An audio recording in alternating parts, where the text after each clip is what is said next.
Hello and welcome back to Yushan. We've reached the climax of the World Open Snooker, and what a final we have in store. Judd Trump, who's had a fantastic season, going for his 5th ranking title today, up against Junhui, who came through that fabulous match yesterday on the final pink against Neil Robertson. Big crowd in, of course, huge expectation. And the usual grand reception for the Chinese superstar Ding Junhui. What a victory it was for him yesterday.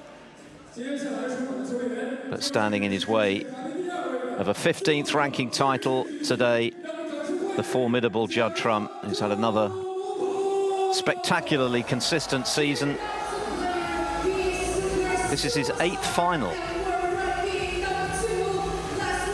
Remarkable, really, in this day and age when the standards are high and there are so many players capable of causing upsets, even in the early rounds. But here he is once again playing for the prize. And that is £170,000 and that trophy over the best of 19 frames, the first to 10 to claim the title. There'll be 9 in this first session, a possible 10 this evening.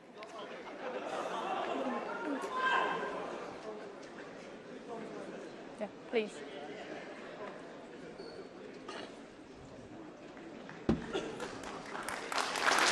What an occasion, the final of the World Open. Both of these players are former champions in this tournament. 19 frames to decide who will lift the trophy once again. Players all smiles at the outset, but now it's time for the serious business. And they've had a very tight rivalry down the years. They can't be split. This is their 15th meeting. They've won 7 each.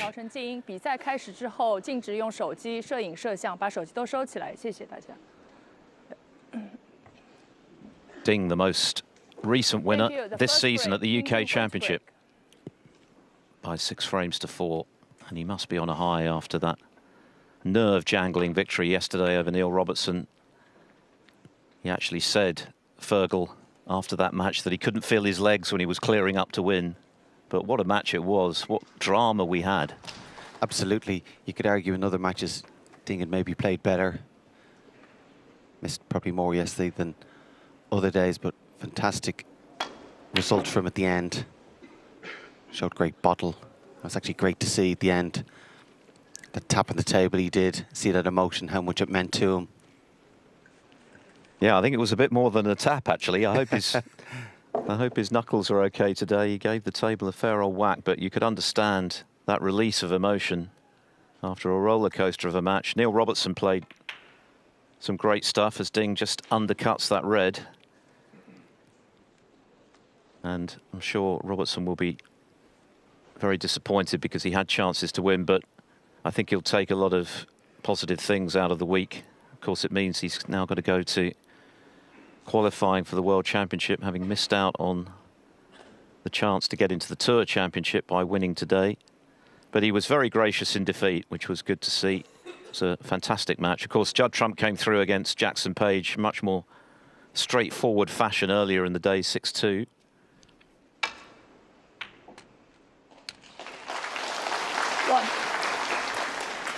In goes the red, but the shake of the head from Trump, he's not landed nicely on the black. Bound to be a few early final nerves, even for these champions of the sport.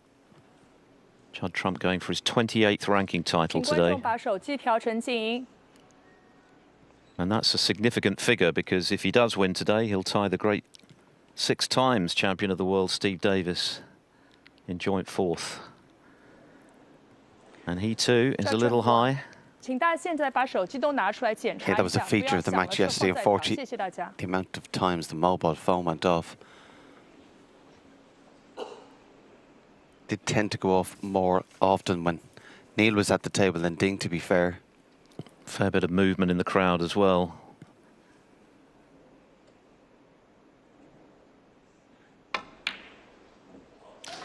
It's a pretty nervy start, isn't it? But it's to be expected. Huge respect between this pair and a lot on the line. For Ding, of course, he's looking for his first ranking title in well over 4 years. You have to go back to the 2019 UK Championship for the last time he won one.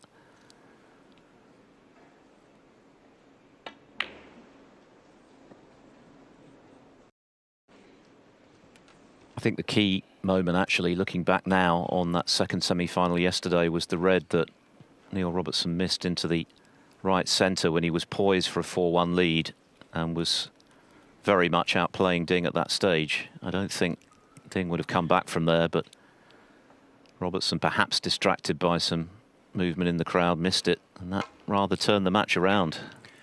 Yeah, absolutely. Looked very comfortable at that stage. Seen on social media afterwards, he kind of mentioned it, and it also affected his focus and concentration for the next few frames after. 3-4 down, he regained it, and then he had a great chance to win in the balls. 6-4, another good chance at 6-5. So tough result for Neil to take, but as you said, he was classy at the end. Took the time to wish Ding all the best in the final. And again, he's going to be very dangerous. The qualifiers, and if he gets through, no top 16 seed is going to want to play Neil first round. Absolutely, it's going to be fascinating, isn't it? If he does come through, I would imagine that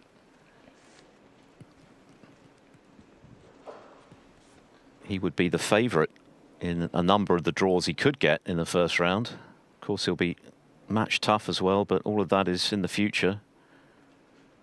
No one will want to draw him, as you say. That is a certainty.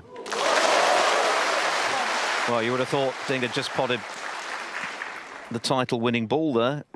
In fact, it's his first pot of the final. And you've got to give him a lot of credit for the way he held himself together in the end to clear to the pink for victory. The pressure was absolutely immense.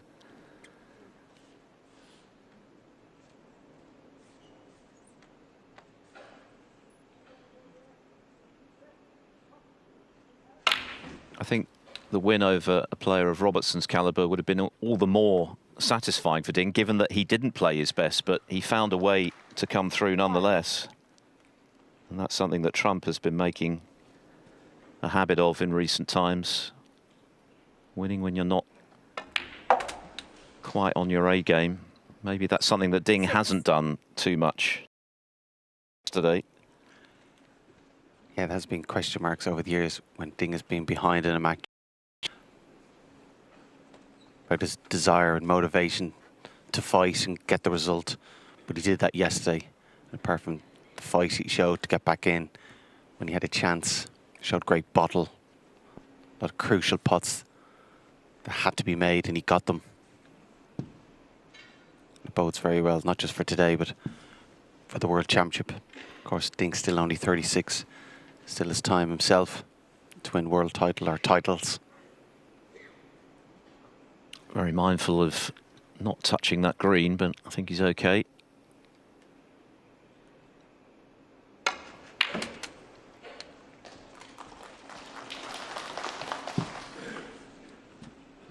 Won this title back in 2017 when he beat Kyron Wilson handsomely in the final 10-3. Of course, Judd Trump is defending the title that he won when this tournament was last staged way back in 2019, before the COVID pandemic. But it's great to have 14. the Chinese events back in the calendar again.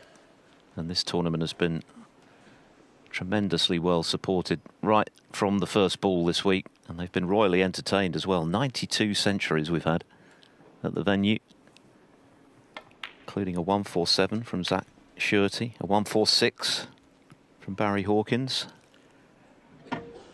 19. 8 of those centuries have been made by Ding.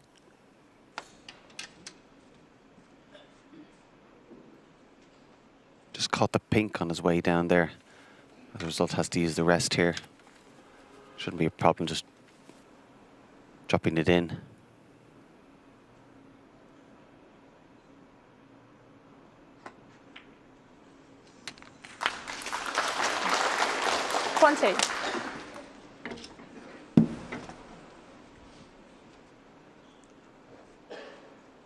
Noticeable yesterday with Ding, anytime his position of play was less than perfect, how much it bothered him.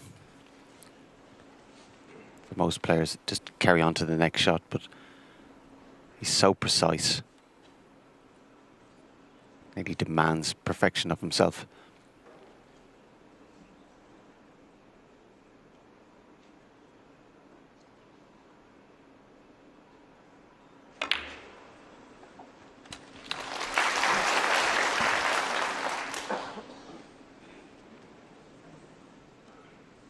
25.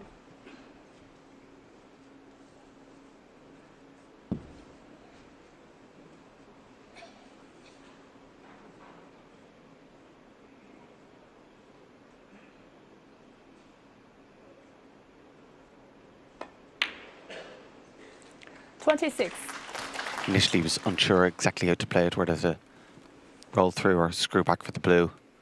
Got back up. Got clarity in his mind. Played it well.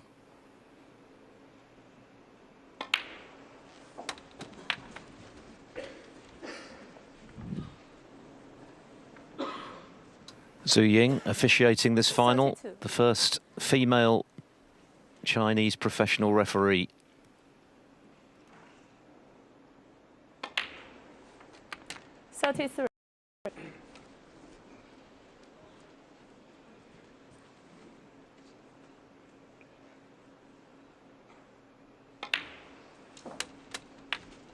Some early missteps from both players. Just releasing those early final nerves, but now 39. Ding beginning to hit his stride. Of course, he scored prolifically throughout the week, mentioned the 8 centuries he's made.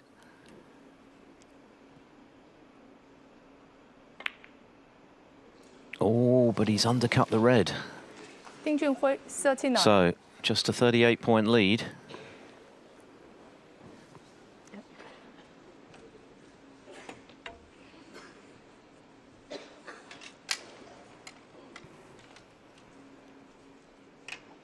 Yeah, he seemed to get distracted by what sort of cannon he was going to get on the pink. Ended up taking his eye off the pot. Enemy disappointed. Became a good opportunity for him. Judd Trump's 44th ranking final.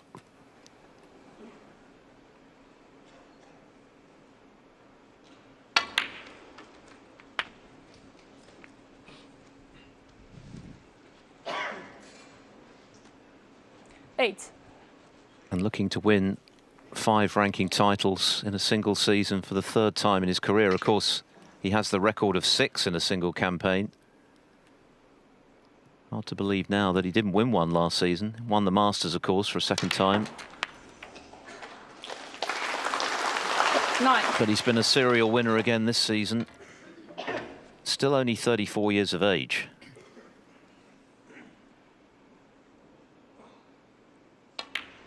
He wouldn't be surprised during his career if he overtakes Ronnie's records for ranking titles won and most centuries. 15. Not sure we'll ever see anybody overtake Ronnie's record in the Triple Crown events.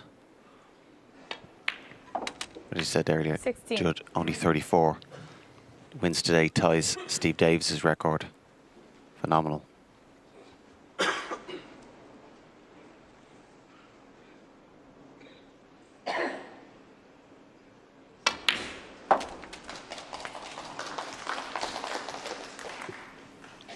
I guess that's the only question mark against Judd Trump's formidable CV, that perhaps he should have won more Triple Crown titles than he has.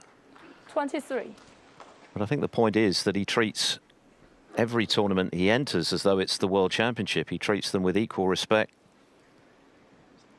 puts in the same amount of work and dedication to every tournament he contests, and that's why he wins so many of them. And as mentioned, time very much on his side to further embellish that CV. And he'll certainly be going to the Crucible, whatever happens today, or indeed at the Tour Championship in just over a week's time in Manchester. As one of the most fancied players to lift the title at the Crucible. In the meantime, though, this is awkward. So this frame still very much in the balance, just 10 points between them with 59 left.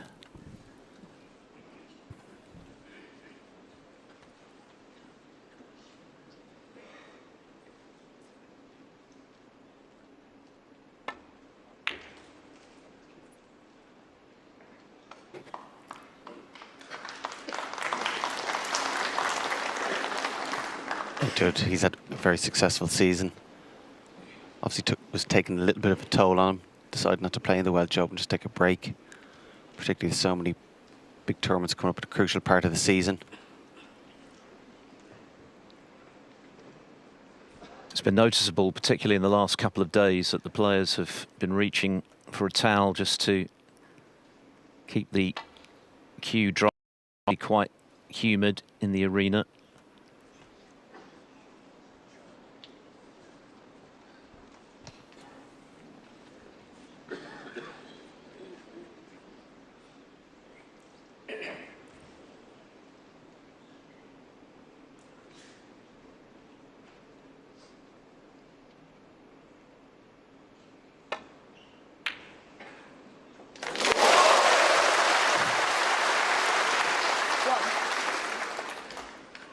Very high success rate of that kind of shot, Ding. That shot to nothing requires good cueing and plain ball striking. Sometimes from distance, particularly if he needs power, he can be a little bit vulnerable, but those type of shots, excellent at. Ding Junhui, 1. Gonna be disappointed there he didn't get the snooker. Should have had the white closer to the brown.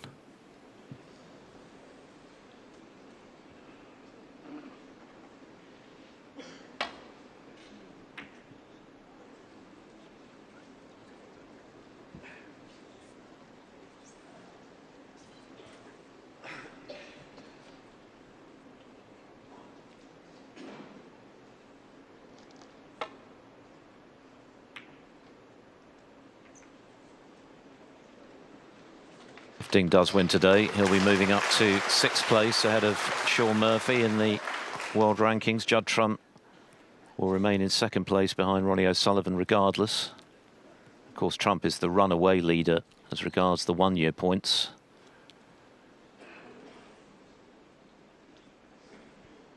Snookered on all reds though.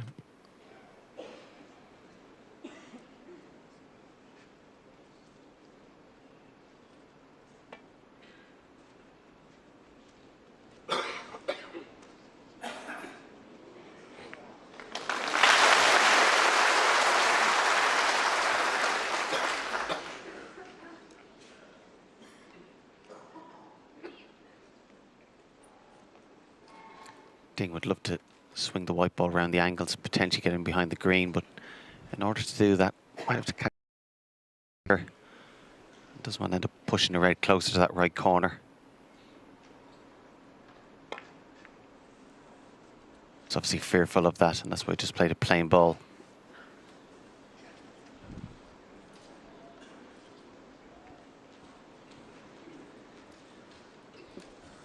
Again, similar issue for Judd here. I'd like to swing around the angles, but that would require thick contact. No guarantee where those 3 reds would end up.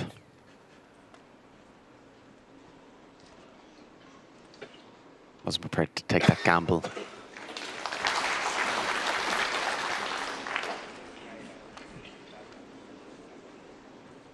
Ding clearly has the initiative here.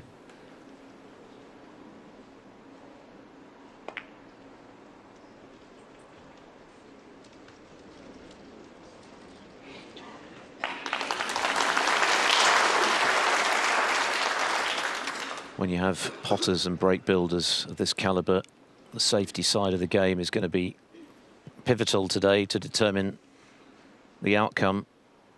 I think Ding will feel he'll need to tighten up on his safety. Made a few errors in that regard against Neil Robertson.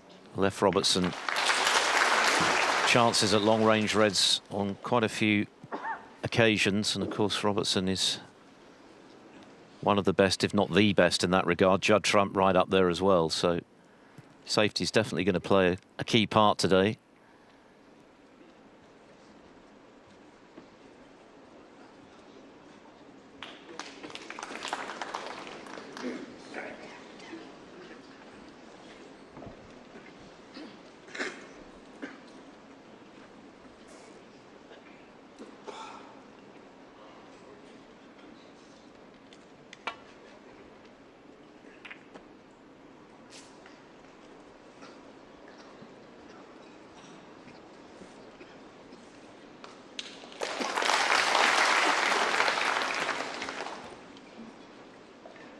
safety is an area of Judd Trump's game which has come on leaps and bounds in recent seasons.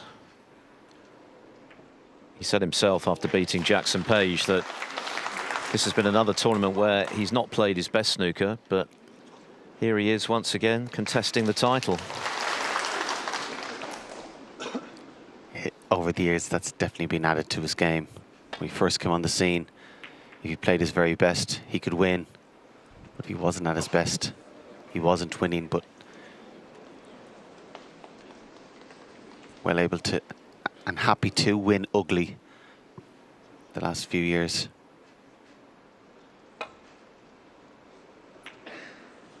Again, if anything, this week he's been slightly under the radar. Other players have probably played better, but as you said, here he is again in the final. I wouldn't be at all surprised if he wins today. And wins well, maybe.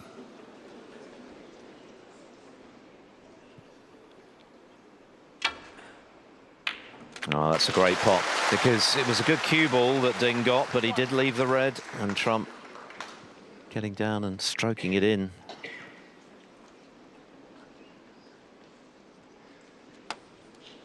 And I think that's part of the reason why Trump has returned to winning ways in spectacular fashion this season as he plays the snooker. His long game very much back. Last season, perhaps, that part of his game went missing a bit, but not this season. Even that last shot was quite telling. Maybe he was straight on the brown, but certainly earlier on in his career, he would have gambled with powering that brown in and getting down the table to get some shot on those two reds, but takes less risks. Plays more of a percentage game. It's serving him very well. Become very, very hard to beat.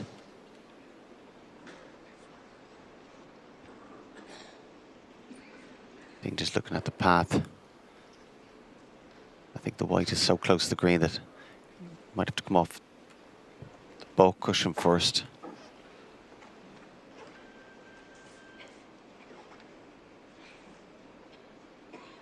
Just looking at the path, they get judges to get by the blue and then allow for the spread of the cloth. And ideally you'd like to nestle up to the red, to the right of the two, but it's easier said than done.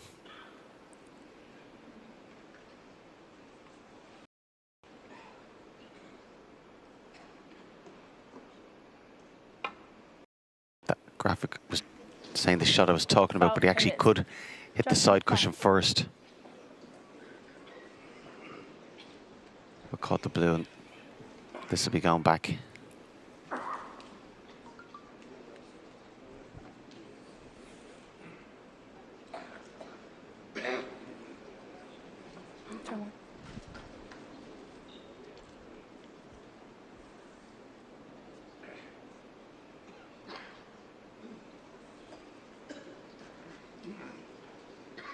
Actually, Judd's staring it down closely,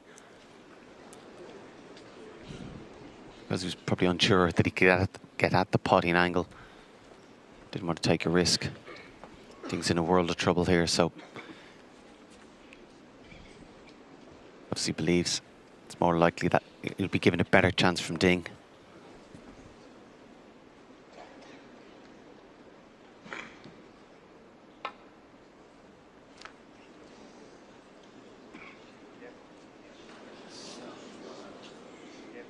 Foul and miss. Judgment ball.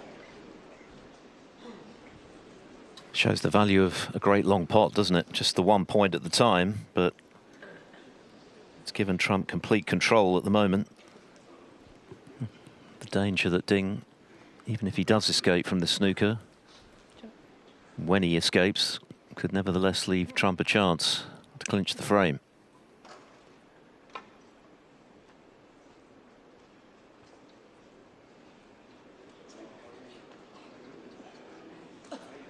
Foul and miss. Judgment ball. In the meantime, very handy bonus points for Trump.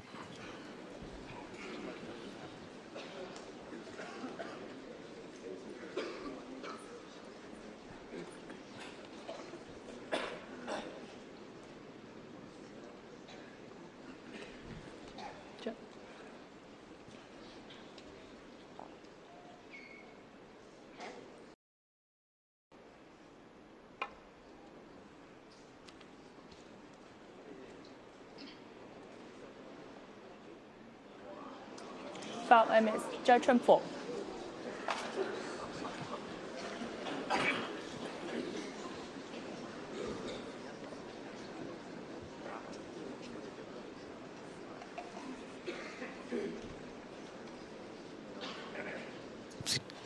Ding giving away plenty of points, but I'd still rather that than make contact with a red and leave Judd a chance.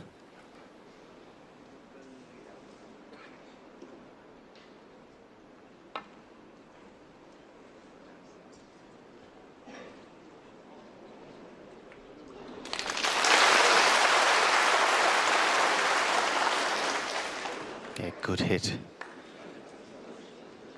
Of course, has left this red for Judd that he's enough of an angle that he can play it as a bit of a shot to nothing.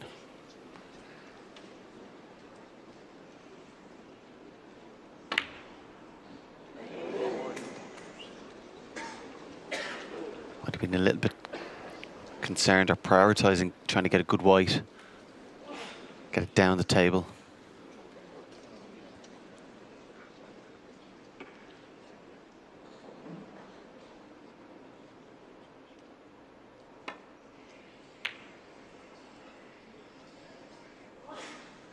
This frame's similar to yesterday's match against Neil Robertson. Both players having chances, not taking them, but just adds to the intrigue and excitement. And already feels important, even though it's only just the very first frame. That's the point, isn't it? It feels more like a decider, this one. Possible 18 to come after this.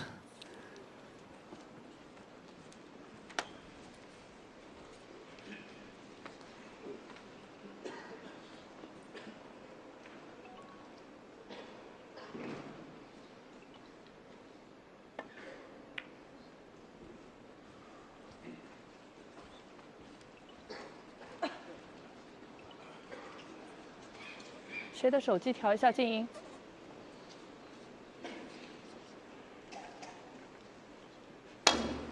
It's another resounding long pot from Trump.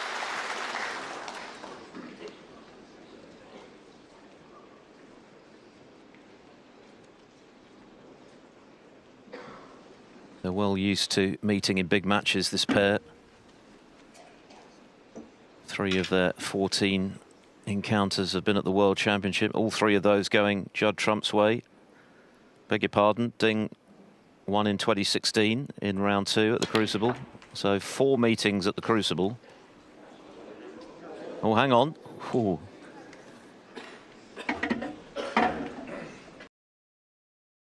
They've played at the UK Championship.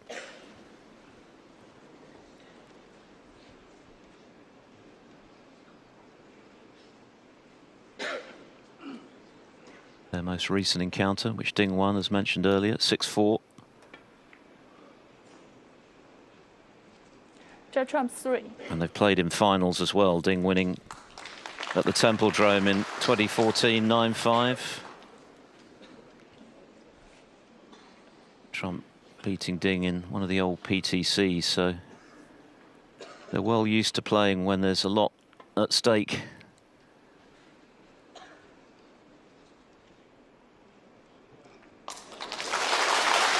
And this epic battle in the opening frame continues. Still only 10 points between them.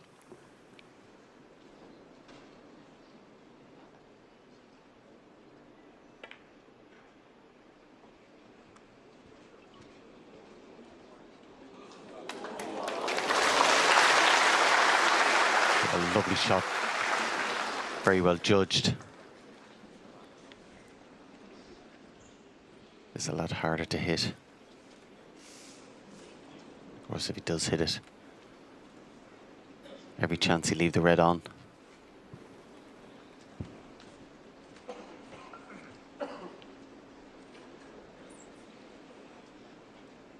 Hard to judge when you're so close to the first cushion you're going to hit. Foul and miss. Judd Trump 6.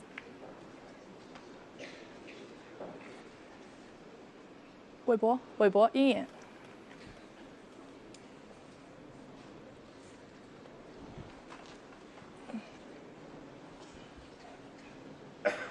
As I said, when you're so close to the cushion that you're going to hit and playing with pace. It's very hard to judge the throw off the cushion. 那边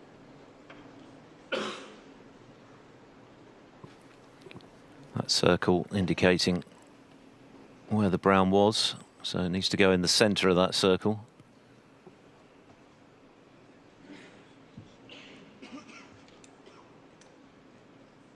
And that's pretty much bang on.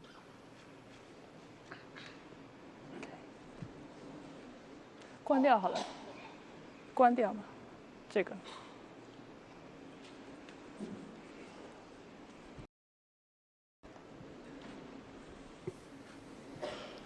OK 吗 ？OK，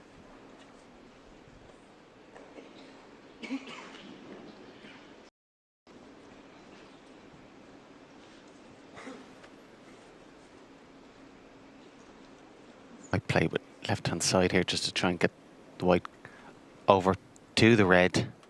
Missed it by a good bit the last time.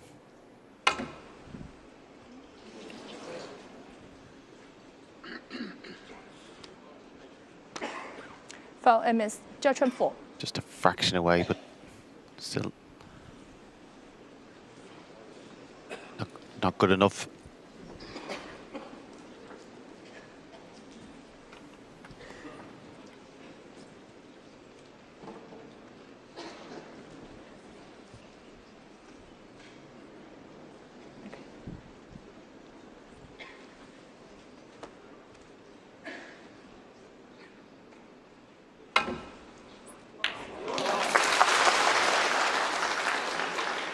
Yeah, it's a very good hit. He certainly won't want that back.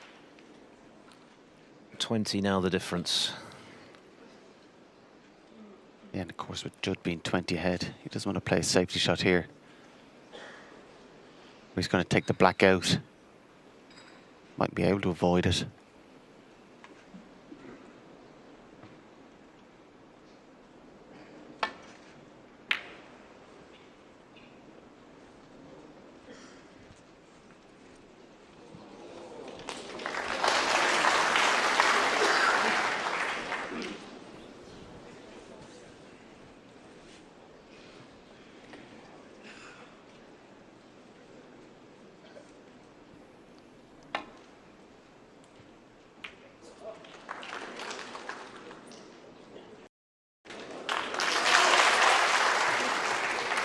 Applause, but I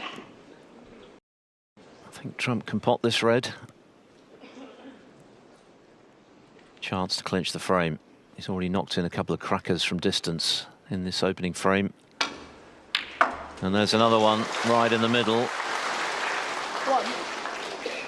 So it's been a real battle, this frame.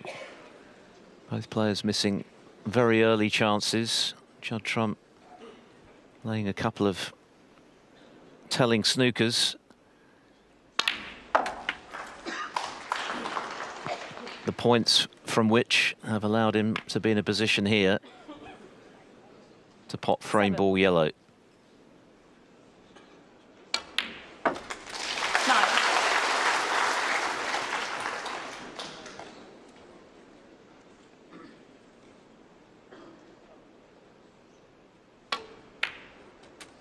$12.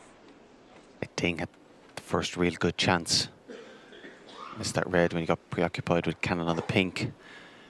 However, quite a long 16. frame, over half an hour. Both players well settled, with plenty of table time. 21.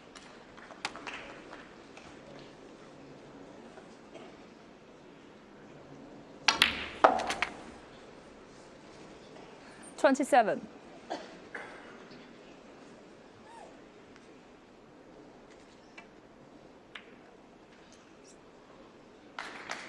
27 and the correct. Judd Trump does the business off another excellent long pot on the final red to take a lengthy opening frame. Trump, who beat Tepchira Nu 5 years the last time this tournament was staged, has taken a real tight opening frame. which lasted in excess of 30 minutes, but there's a long way to go, of course. 10 is the target. There's another 8 in this session, possible 10 in the final session. In this 15th meeting, with 7 wins apiece, Ding having beaten Trump most recently at the UK this season, on his way to the final where he lost to Ronnie O'Sullivan. Ding, remember, hasn't won a ranking title since he won his 3rd UK in 2019. Trump, on the other hand, going for his 5th ranking title this season in his 8th final.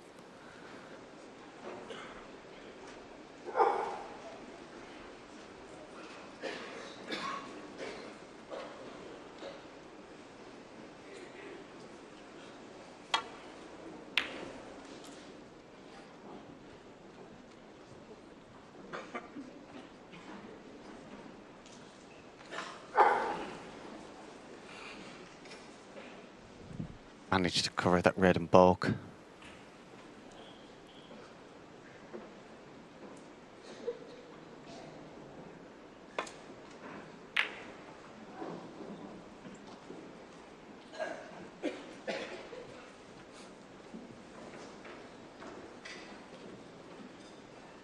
Anxious look from Judd there. He'd love to be able to clip this side of that red, send it down the table.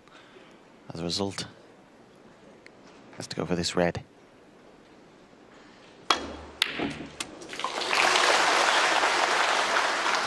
One.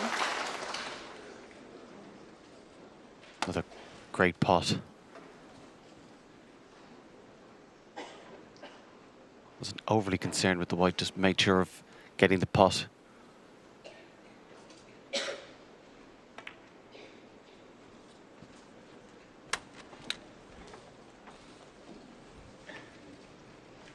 Six.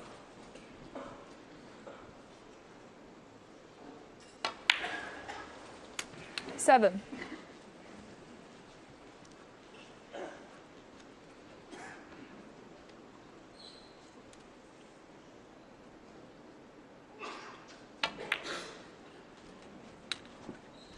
First real good opportunity for Judd here 12. around the black. Still a couple of open reds. 13.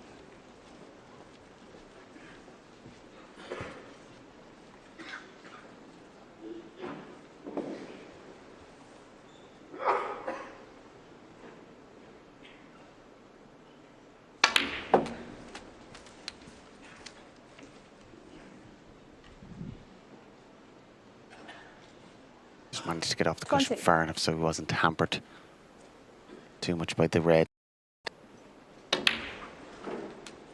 21. Again, still a little bit straight in this black. It's tremendous cue power, but he would have liked a little bit more of an angle.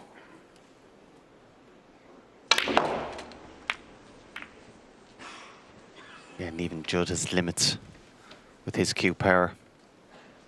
Again, 28. poor shot from the red before. It was as easy for him to be perfect on the black as where he ended up.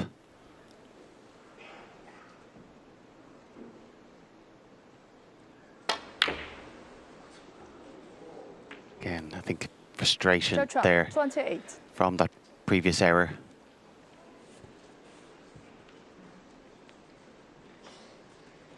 It's hard when you have a good opportunity and you don't make the most of it, to take those extra few seconds, take your medicine, regroup and play good safety. Took a bit of a gamble there.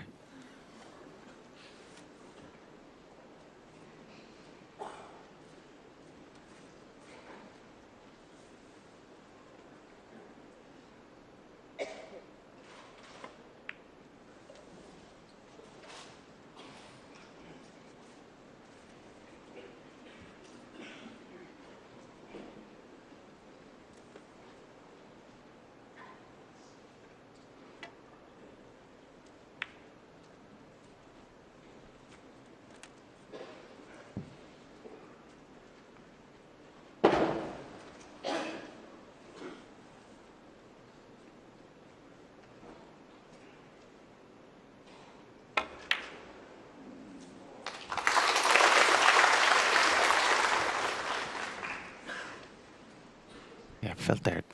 Judd just kind of walked himself into trouble.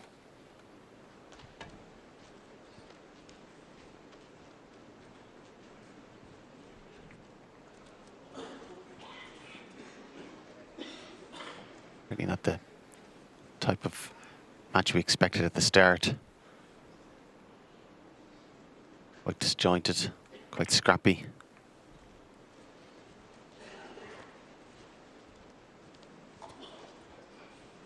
Easy to accept these type of frames if you're winning them.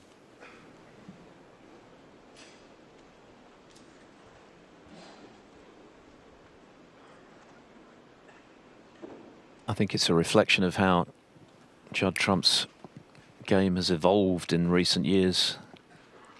That he's now very adept at winning the scrappier frames. It's quite unusual actually to see him play that quite casual double, showing perhaps a bit of frustration at running out of position. Generally now he's able to scrap with the best of them when necessary. And of course we know that his champagne snooker is pretty much unplayable when he finds his A game. But it is quite a circumspect opening to this final. Both players feeling their way into this contest. It's a long one, of course, over 19 frames.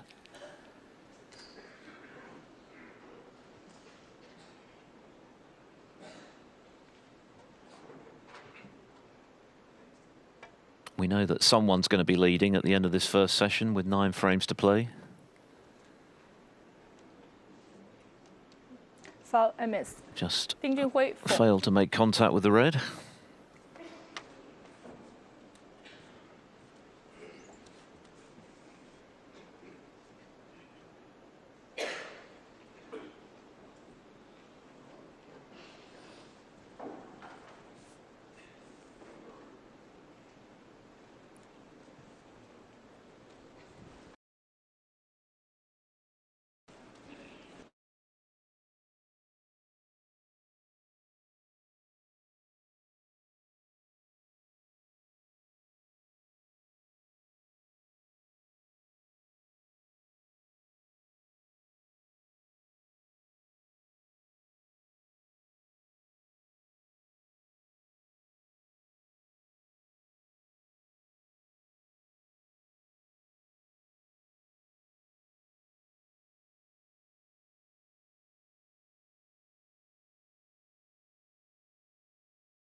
that's close to the black.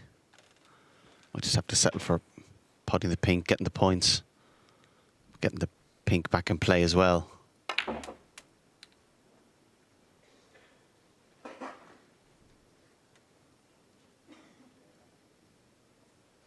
Seven.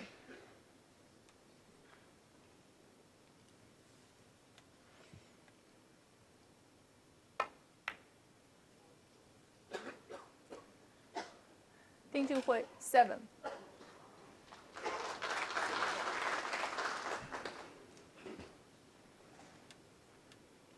Ding has managed to get the safe red off the cushion and bring the blue into play.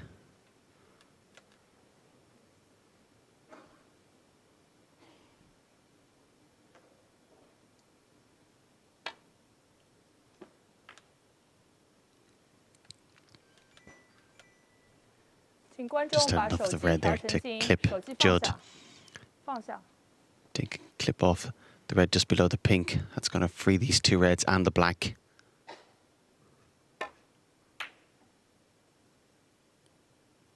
So in the space of a couple of minutes, the lead Judd had.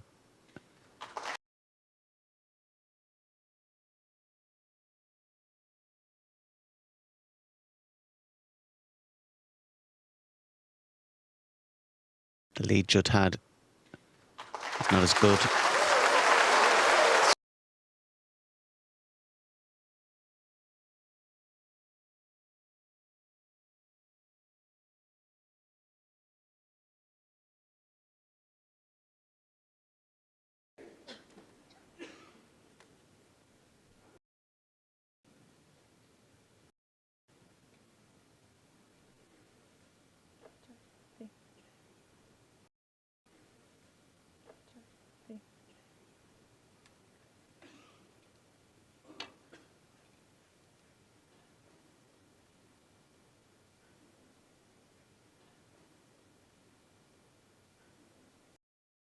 Did well this time.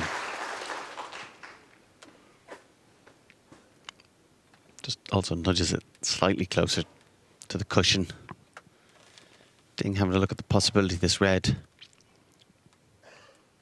Down to the green pocket.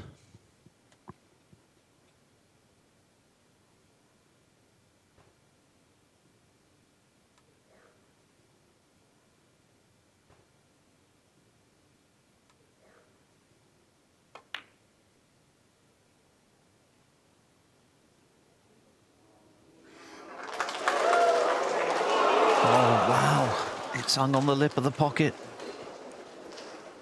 Well, what a moment. Had that gone in, every chance that Ding could have gone on to pinch this frame and level the final. But now, surely it's going to be Judd Trump's frame for 2-0.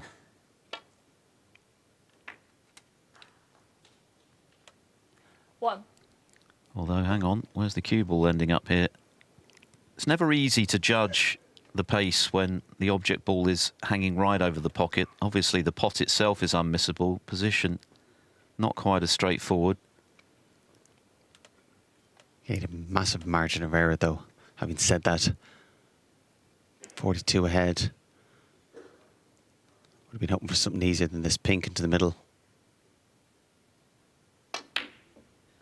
Oh, and he's missed it. Well, that's a big let-off for Ding. It looked as though the frame had gone there when he left the red over the hole. One. As it is, 42 the deficit, 43 there. Yeah, didn't strike that pink well at all, Judd.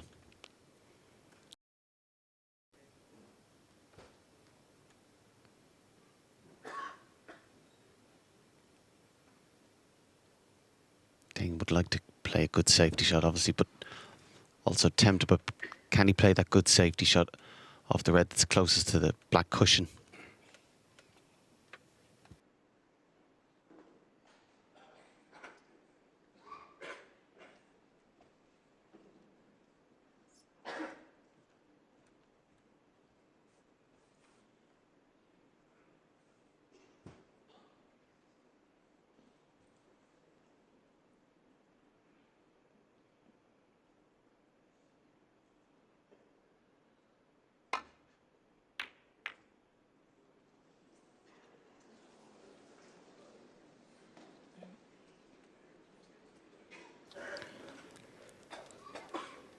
Poor safety shot there from Ding.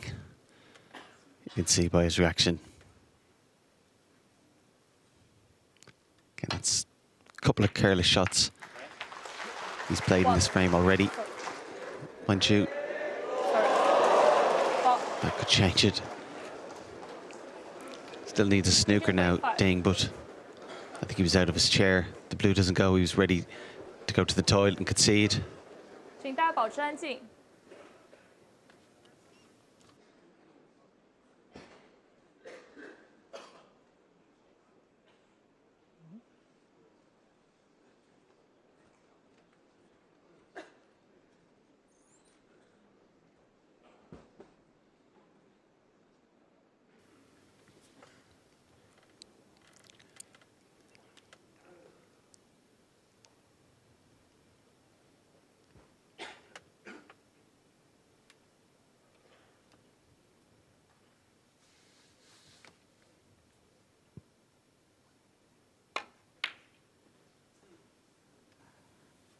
Another eventful frame.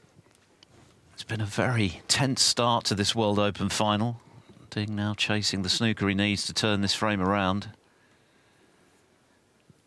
No breaks as yet.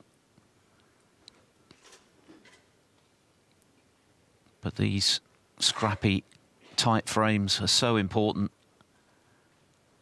They can be the difference at the end of a final of this length between victory and defeat. Inevitably, we're going to see plenty of big breaks as this day unfolds, as Trump plays another telling snooker himself, with Ding needing the snooker. But the scrappier, tighter frames might well make the difference.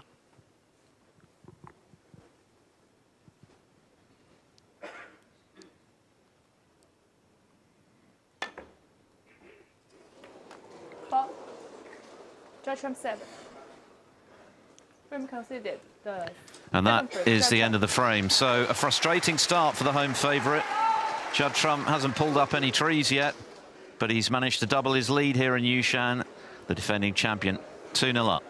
And the final of the World Open snooker, and apologies for the technical issues we've been having in the last half hour or so, but hopefully they've now been rectified. In the meantime, Judd Trump has taken two tight, tense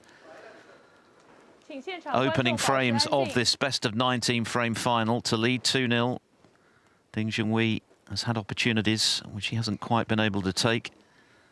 Neither player really firing as yet, but Trump has got both frames on the board, so he'll be delighted with that. A further 7 to come in this first session, a possible 10 tonight. The first to 10, of course, to be crowned champion and pick up the first prize of 170,000, and that's another terrific long pot from Trump. We've already seen a number of those in the opening 2 frames. Yes, slightly worrying times for Ding. Hasn't made a great start. 4. Had a very good chance in the first frame. Again, Judd hasn't played either, but he's 2-0 up. He's going to be far more relaxed and settled.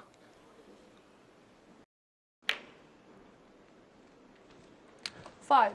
Against a player of Judd's class, you just can't afford to be leaving that traditional red that seems to be left on the break a hell of a lot. No surprise that Judd's potted. It wouldn't be a big surprise if he wins the frame from it. And very quickly this session could get away from him. 10. Judd's not a player you want to be chasing. And he's been very patient and disciplined. He's played his way into this final. You could say he's earned the right to play well. That may well happen. Yes, Trump has himself said that he hasn't been at his best this week. At times he's had to scrap his way through to the title match, but we've seen him do that on a number of occasions during this extraordinary purple patch that he's enjoyed. A serial success that he's been able to achieve. Quite often he's been below par, but his match play now, his determination, has won the day. Ding, I would say, has played the better snooker of the two to get to the final, but it's all about who performs today. And at the moment, Trump in charge with a chance to extend his lead increase the pressure on the home favourite in the process.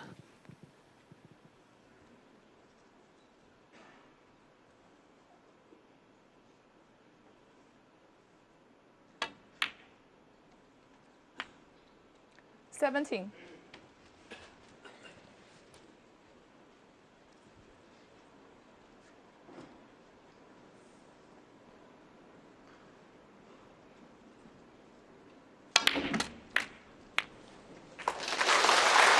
Great shot there from Judd. A power 24. top spin. You can see the white ball arc in. Delayed effect.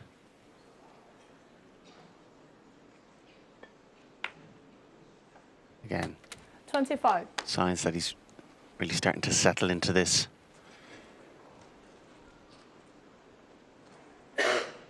Felt before one player was going to win comfortably. Judd was more likely, or in the winning habit. At his best, 30. can just take the game away from his opponents. 31.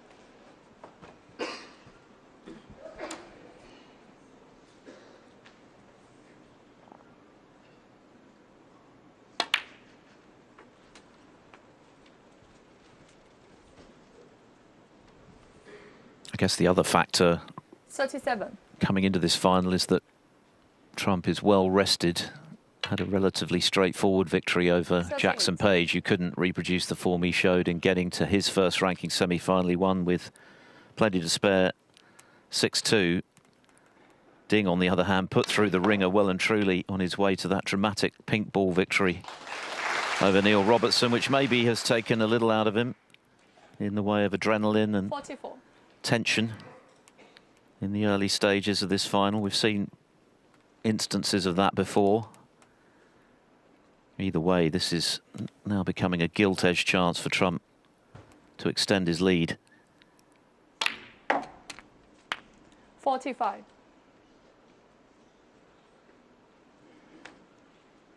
Mentally and emotionally, that match would have taken an awful lot out of Ding. Of course, even after the match then, with all the media obligations. Again, probably took a few hours before settling, get to sleep. Then you wouldn't even know what quality of sleep you would get. Again, one of those issues concern Judd. 51.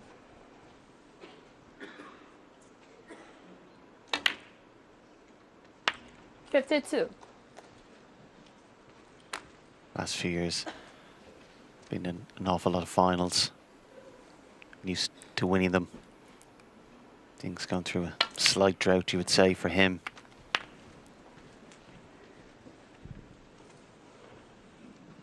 Expect Judd to make this 3-0 and 58. the next frame before the interval.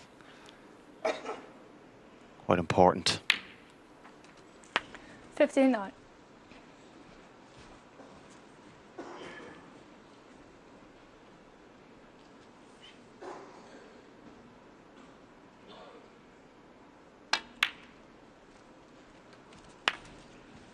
Noticeable with Judd as well, his pace around the table just picked up. Yes, it's a good opportunity, but also you can 65. see he's just growing in confidence. 66. And this is what makes him such a dangerous player these days. He can scrap it out when required, and then when he gets the chance to score, he does it very quickly and in intimidating fashion. So 3-0, and 72. early problems here for Ding Junhui into this final as yet. Just missing the 73. cannon there.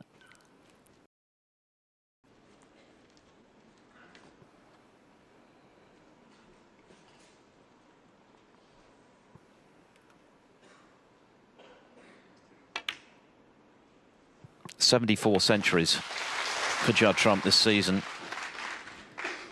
So he needs 26 for 100 for a single campaign for the second time, which is not beyond the bounds of possibility with the Tour Championship The World Championship still to come. A lot of snooker to be played in this final. He needs a further 25 to reach the magical 1,000 figure for centuries made. Extraordinary stuff. 85. When you consider he turned pro in 2005, still only 34. And again, not quite able to dislodge that red, which of course he's going to need to make a ton here.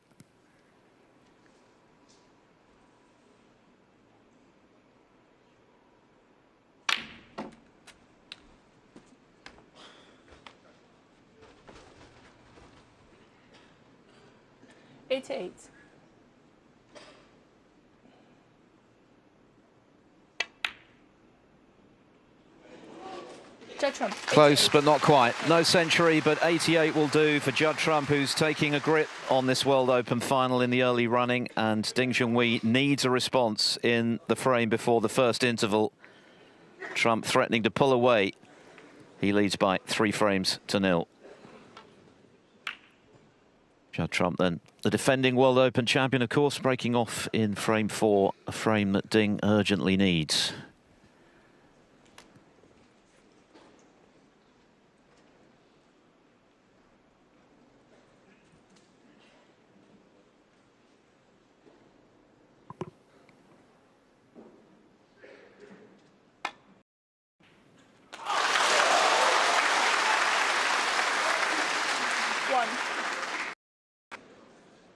Yeah, Judd from his break leaving Ding. Similar red from the other side of the table. Again, no surprise. These top players pot it. It's only surprise that he's not on a ball colour. Again, this top level, you just can't afford to be leaving your opponent a pot, and particularly that standard pot from the break off. Said yesterday, I'd be fascinated to know the statistic for how many frames are lost in the pro game just from the break off alone.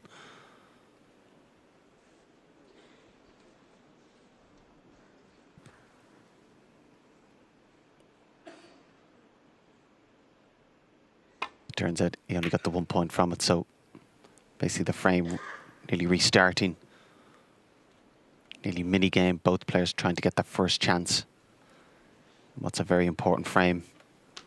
You feel more important for Ding than Judd. Congratulations, by the way, to Robbie McGuigan. The 19-year-old will be a professional for the first time from next season. He's won the European Amateur title in Sarajevo. Beat Craig Steadman 5-4 in the final. His 5th consecutive final frame deciding win. So Robbie showed a lot of bottle in winning that title. Big moment for him. And he could look forward to joining the pro ranks from 2024-25. Yeah, I've known about Robbie a good few years, playing in the club in Antrim with Mark Allen, Jordan Brown. Coming in from school each day, practicing very hard. He's kept that going. It's great to see him fulfilling that potential to get on the tour.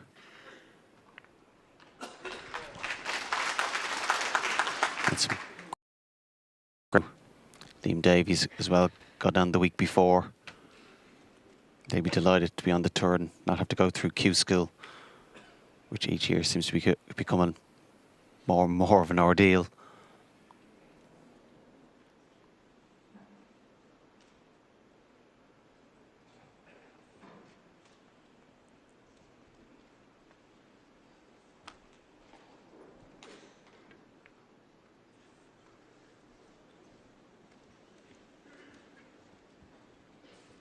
If Ding is feeling mentally fatigued after his heroics yesterday, for him it's about staying in contention now in this first session, giving himself the chance after some rest between sessions to have a realistic crack at the title when they come back tonight. Another 6 frames to come.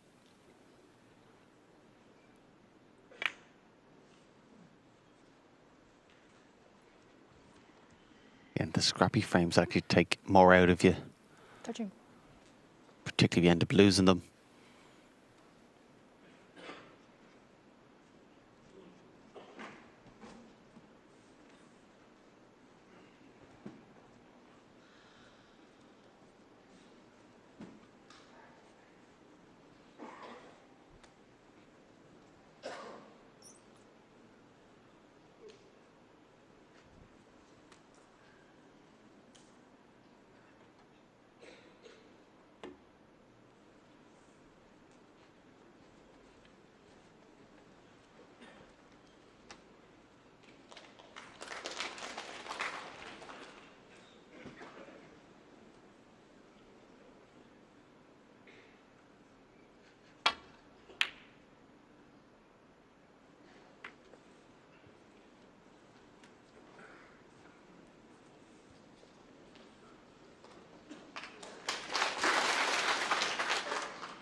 Yeah, Ding just cut that a little bit thicker than he wanted.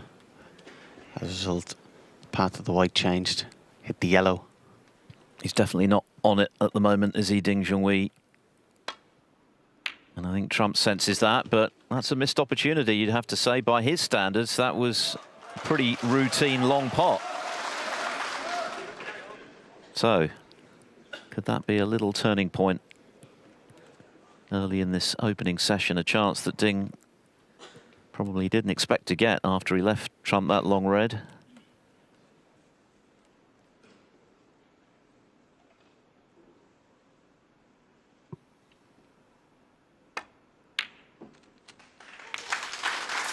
One.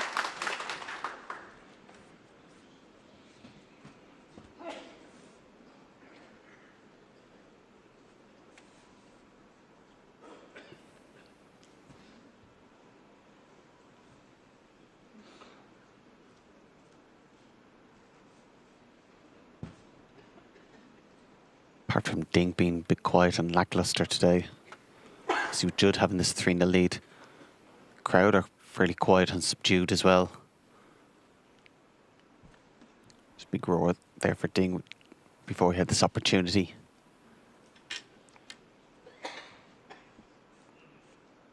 They were clapping every shot, weren't they, at the climax of yesterday's match? Fantastic entertainment, it really was. And then even at the end, I've never seen a player need a police escort to get out of the arena. It was mad, it was. Well, when Ding was beating Hossein Vafai by whitewash, there were thousands crowded outside watching on the big screen. Those fans who couldn't get a ticket to be in the arena. He is akin to royalty in China, Ding Junhui. 8. And you have to say he's handled it tremendously well down the years. The weight of expectation at times must have been overwhelming. Yeah, if he ever felt that pressure, we never found out about it.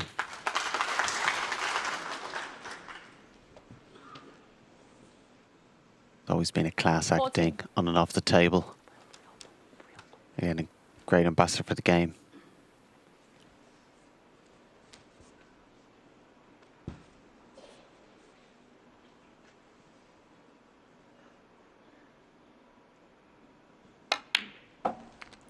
$15.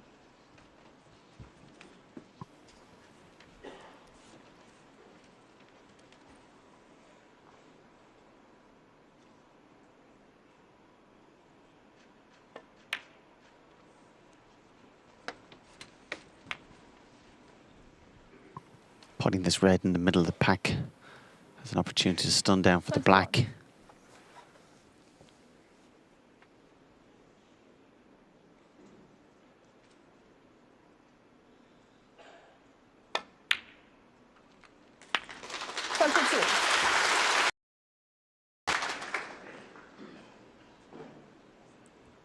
Little bit awkward here. I don't think the two reds above the black spot are available, so you'd probably have to drop this in dead, then play for the red into the opposite corner.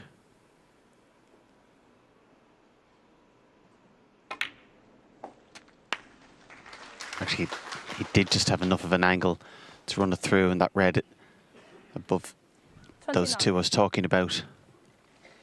And you feel he's just one good position shot away from making it an excellent frame-winning chance. 30.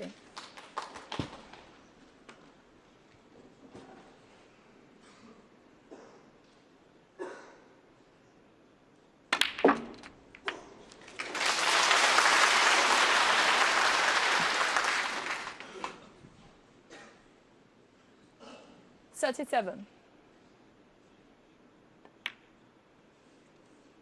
That red at the bottom of the pack also goes.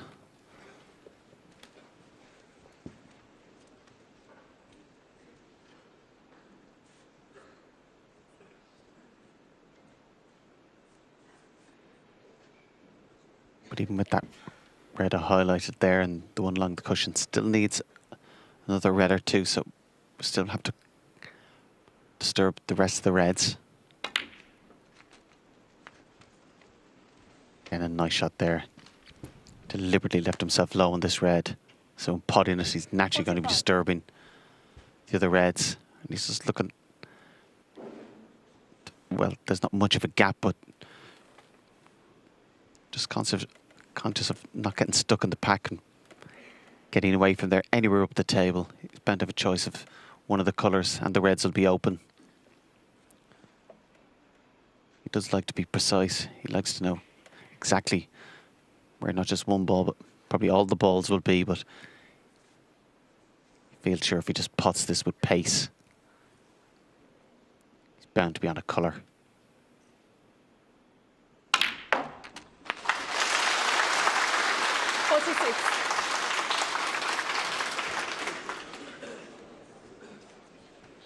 Yeah, a bit unfortunate. Two of the reds that have come open have went on the side cushion, but still has this pink just off straight.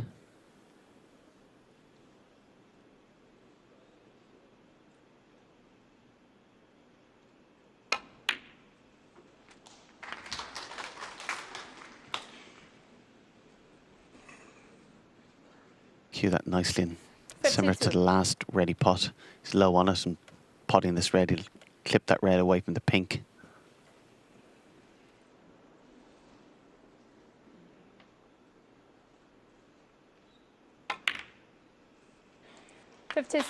Well, this is exactly what Ding Junhui needed, and Judd Trump, even though he's going to be at least 3-1 up at the interval, Ding hasn't quite clinched this frame yet. He'll be annoyed, I think, because he had a chance, a very gettable red from distance by his standards. Pretty straightforward one, which he missed, and allowed Ding this opportunity to finally feel part of this World Open final, but still a bit of work to do.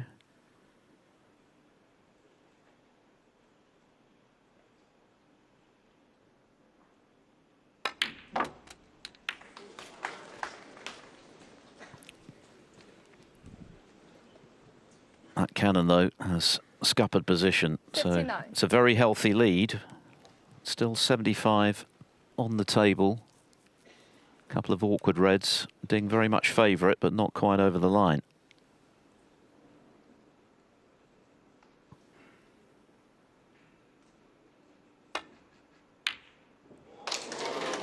One or two spectators 59. applauding, thinking that was going in. It was close.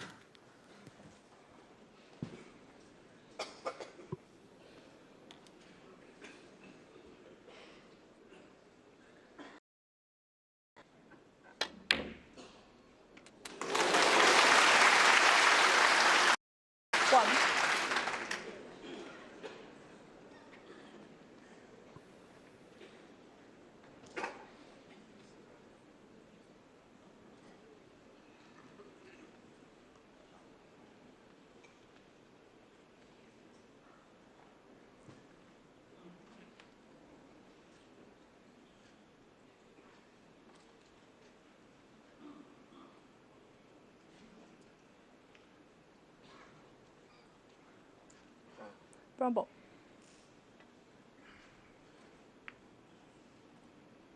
Judd Trump 1.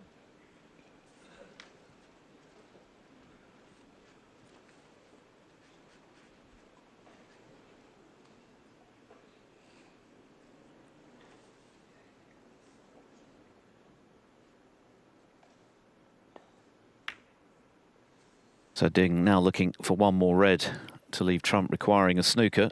59 the difference.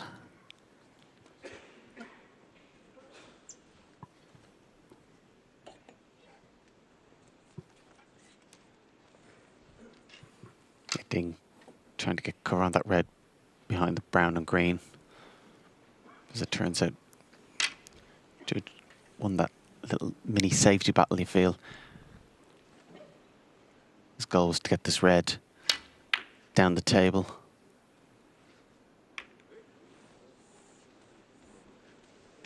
And 59 behind. All the balls available.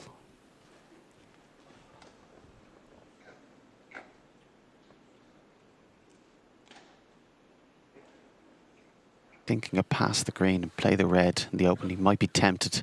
Pots a high percentage of these. More difficult now that he's digging into the white.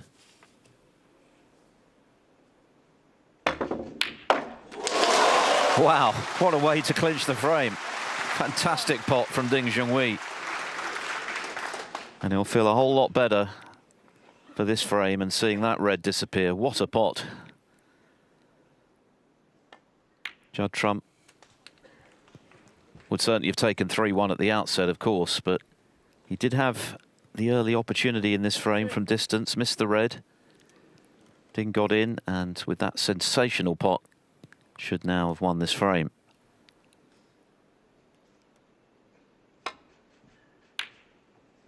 And another one.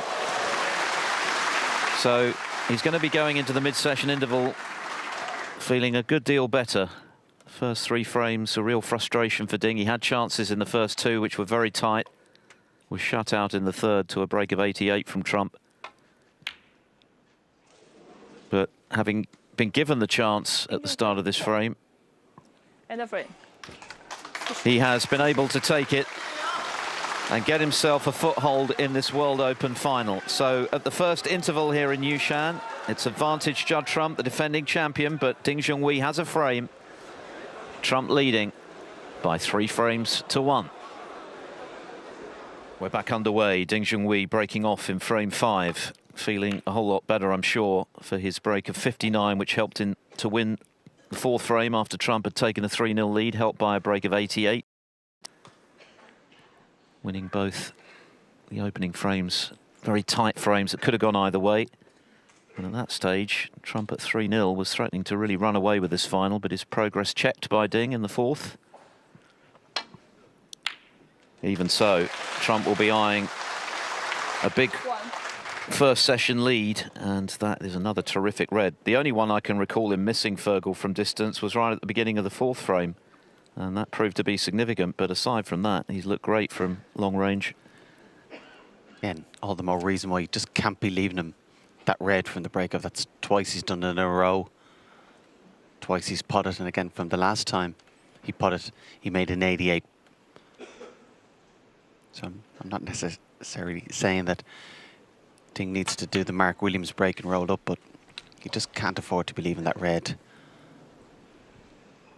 I think there's increasingly a view that the break-off is no longer the advantage that it used to be considered as, given how slick these modern cloths are. The danger of leaving a red out and the quality of the long potting of these top players means that it's more of a liability these days than an advantage. Yeah, absolutely. Going back years now, if I have won the toss at the start of the match, I've let my opponent break.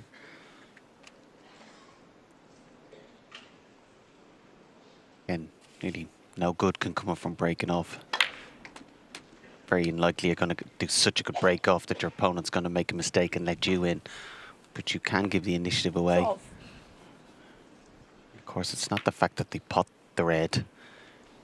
It's 13. the 80 break they make after it's the problem. And again, Ding was 2 frames behind. Poor break, 3 frames behind. He worked really hard, made a great break. And then right from the very first shot, he's let Judd in 20. again.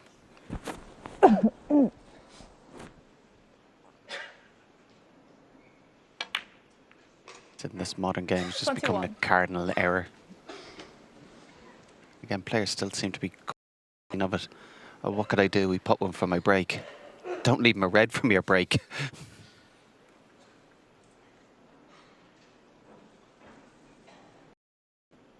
The other thing that happens a lot more regularly these days as Trump goes into the pack is bringing a red back up the table off the break. See that a lot. Quite often you'll see 28.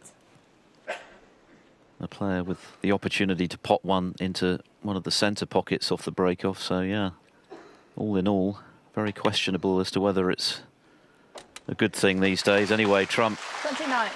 with a nice little recovery shot there. Played a great shot on the black, actually. Potted with strong right-hand side. So when it screwed off the cushion, went back up the table towards where the reds were that he disturbed. Again, he's in a good position here, more or less parallel with the black.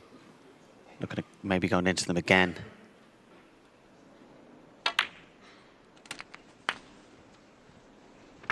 He felt it was better. Open reds, try and pick them off. 36.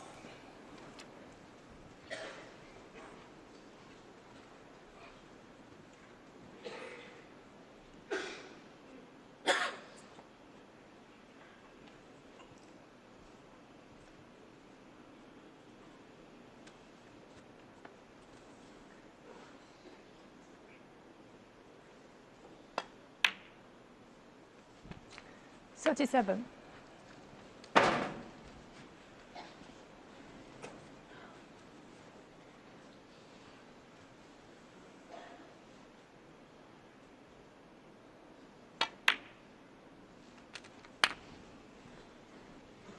Trump chasing his 7th ranking title in China today. 44. Won his first back in 2011, the China Open, which he retained in 2016. Won the International Championship 45. for the first time in 2012, which took him to the world #1 ranking for the first time. Regained that title back in 2019. The last year, of course, that we had snooker in China before COVID struck. And of course, he's already won this season 52. at the Wuhan Open. One of 3 consecutive titles he won to become only the 5th player to achieve that. The last one was actually Ding.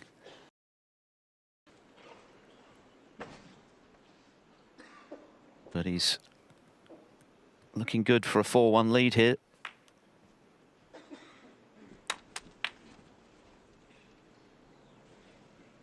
That said, he's not landed nicely on this red. 58 in front.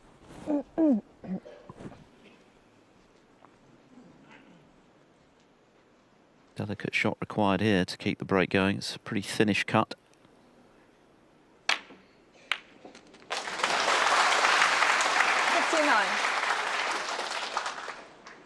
Had to put everything into the pot there. Position was trusting to luck to some degree.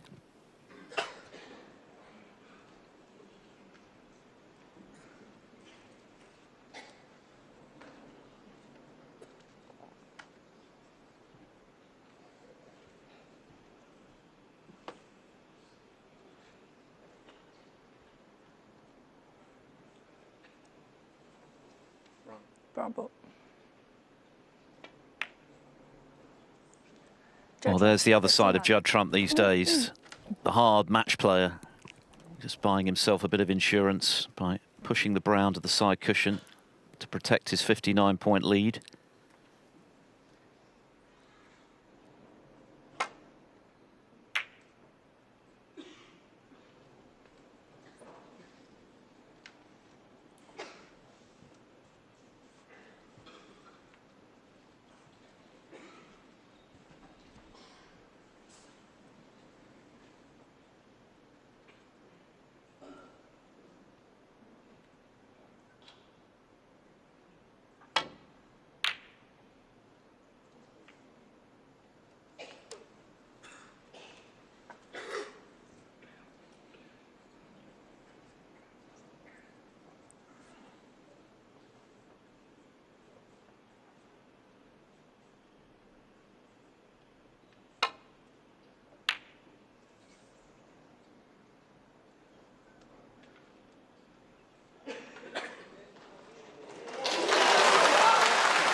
Great attempt by Ding there to get him behind the green. Looks like the white's gone past enough, so Judd has this shot to nothing to the left corner. Maybe didn't actually after all. Again, considering played the other safety shot, quite careless to catch that red on the right-hand side. That's left. A shot for Ding, but not easy across the table. Called in.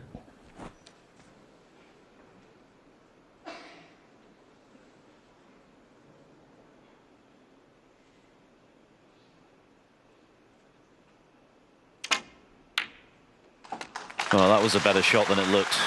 Awkward cueing. He had to get it, otherwise the frame was surely gone. Well, this would be some steal, wouldn't it? 58 behind. A lot to do, but a chance.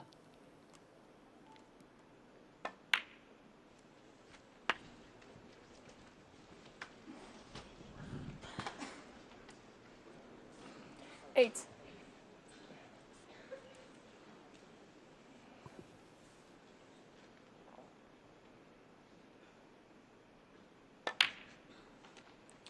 Nine.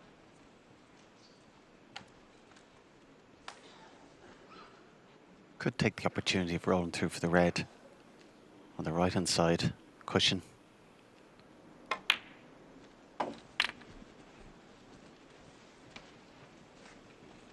And obviously playing the white ball was going to end up too close to the red. Leave it there for the 15. moment.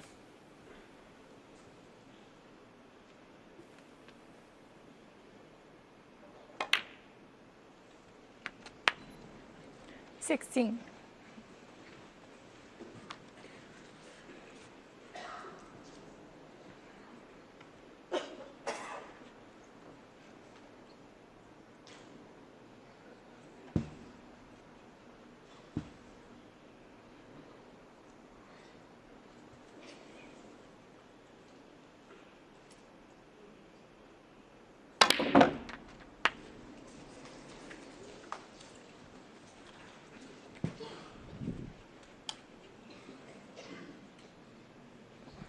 Twenty-two.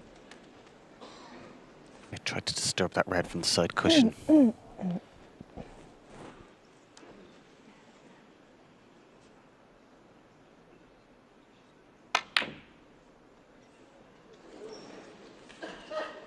it was Junhui, tempted by the 22. double.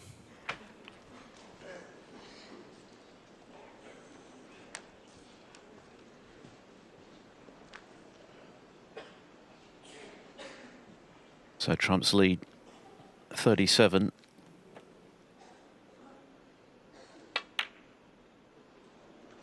Oh, he's overcut the red. Had that gone in, it was surely game. He only needed the black to leave Ding requiring a snooker. So Trump hasn't quite been able to kill this frame off.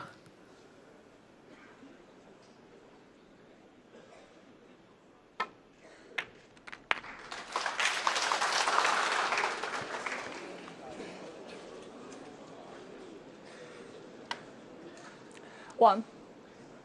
请大家保持安静。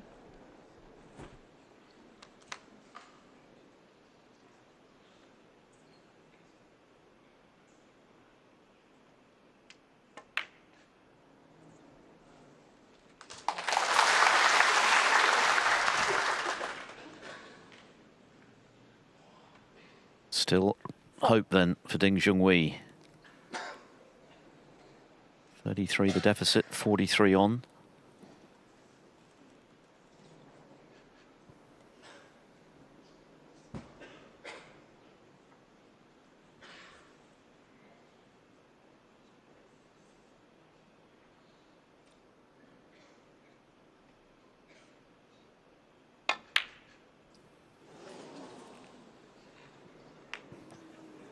Ding Junhui, 4.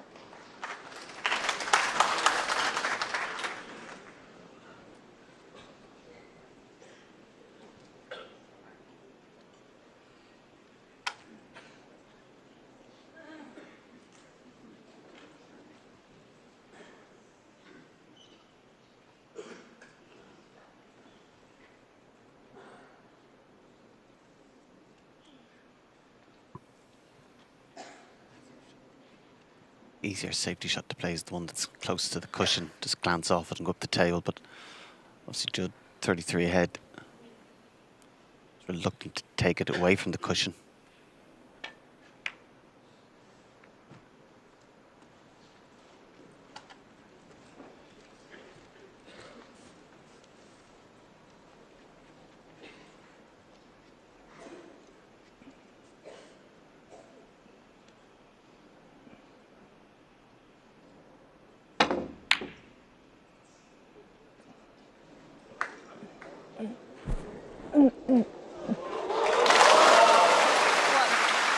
a double, got the treble. He won't mind. And also, looks like he's enough of an angle. You can either play behind or maybe elect to take this red off the cushion.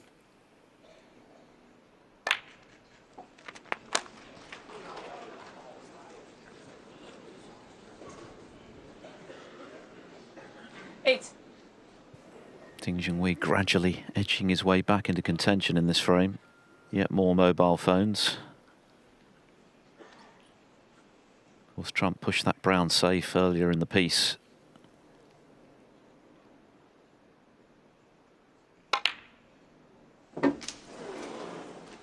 Junhui 8.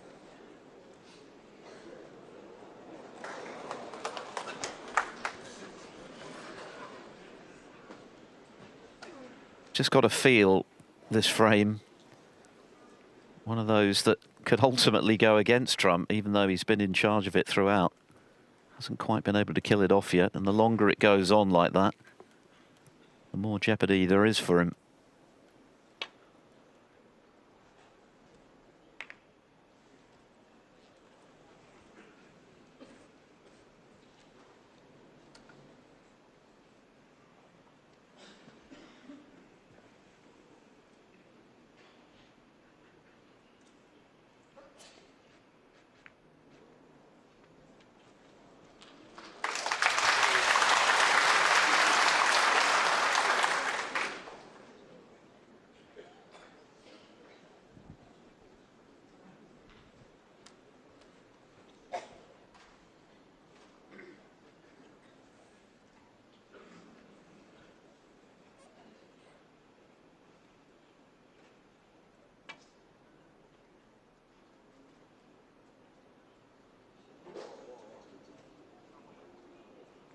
Yeah, judged that well.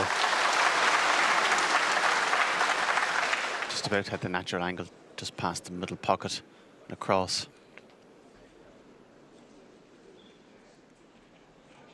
This little exchange, Ding would love to be able to play some shot to bring the brown into play.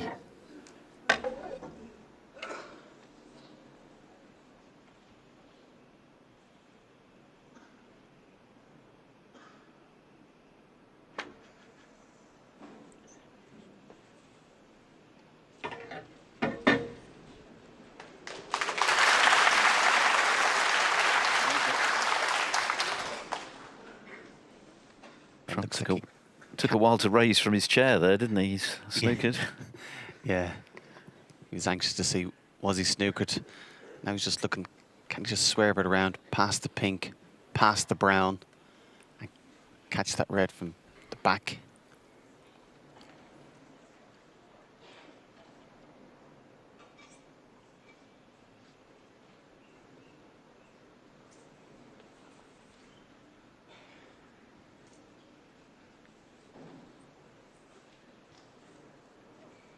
Actually swerving around the other way.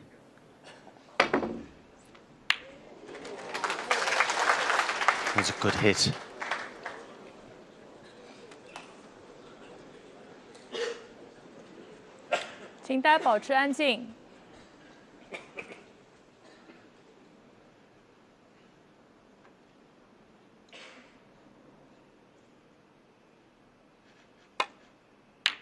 Ah, lovely. Very nice. And now that brown that Judd Trump pushed to the side cushion to buy himself some insurance becomes all important. What a frame this would be for Ding to steal. Yeah, not really fired yet in this final, has he? But if he could make it 3-2, what a result that would be. Yeah, massive. Might have the angle here actually to develop the brown. Oh, goodness, he's done that all right. Now Trump has real cause for concern. The blue is also a bit awkward. But this is a chance that seems so unlikely at one stage in this frame. Yeah, when Judd got in first, made 59, would have feared the worst. And a lovely shot. And again, where the brown is quite close to the blue as well, so... And awkward queuing here.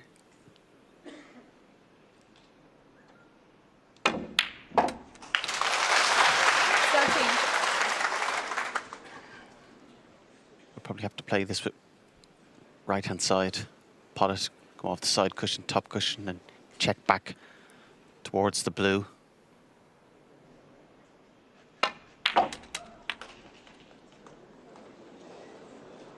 $17.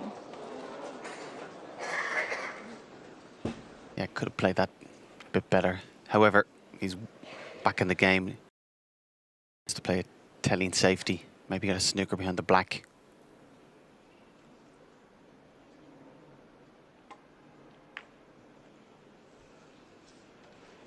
Junhui, 17.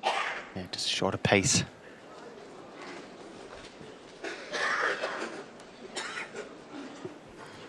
A dramatic finale then 大家保持安 to 静。 this huge fifth frame now. Trump looking to go 3 clear again. Seemed a certainty to do that. At one stage, less so now.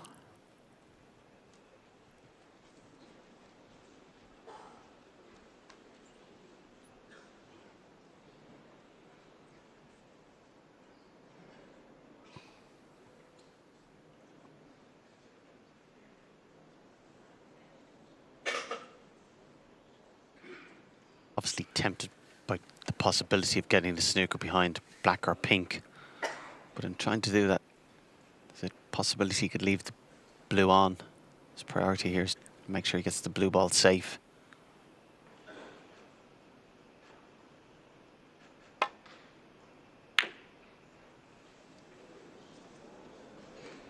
He's trying to get it close to that cushion. Looks like it's just gone far enough. Where Judd can play safety round the angles. Blue will go close to the black. Get the white as close as he can to the ball cushion.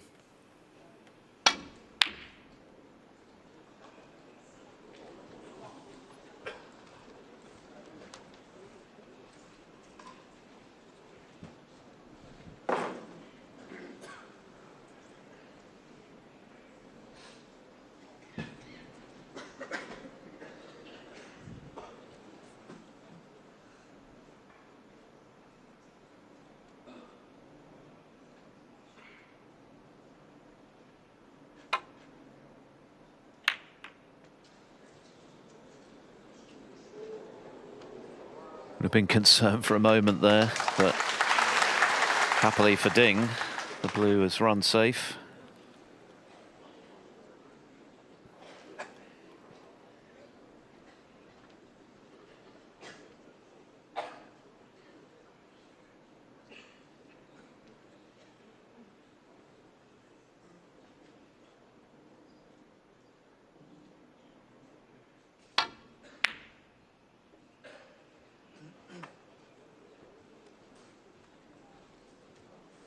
Played that very well, Judd.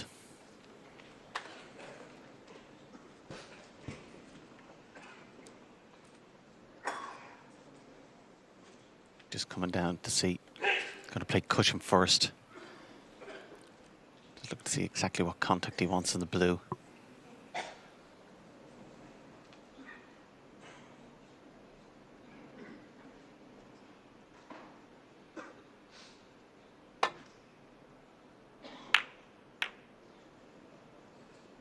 See him addressing the white ball with that left-hand side. And again, didn't quite catch it exactly as he wanted. The result, blue hit the pink, but the pink safe. Judd will be delighted to see. Even though Judd, in theory, needs it himself. Judd puts the blue, be 13 ahead, but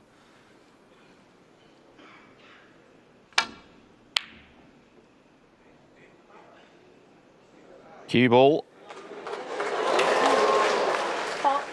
Junhui, 5. yeah, now obviously both players certainly need that pink. Quite careless there from Judd 请 to 大家保持安静，谢谢 let the。white run enough to go in off. Again, by far the most important frame of the final.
Ding wasn't able to get much distance between the two balls. The last shot. Judd certainly has the advantage here.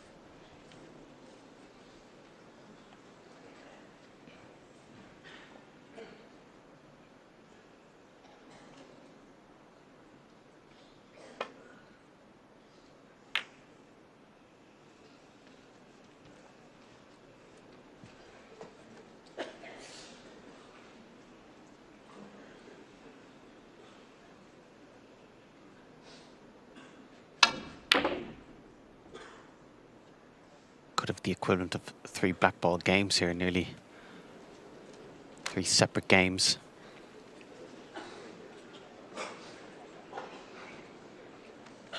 And whoever pots the blue would only need the pink.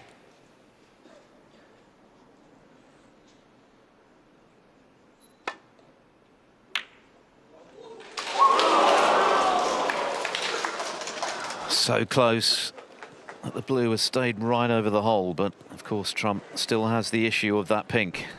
Yeah, that's why Ding went for that blue, just to try and pot it. So he would only need the pink. Got very close.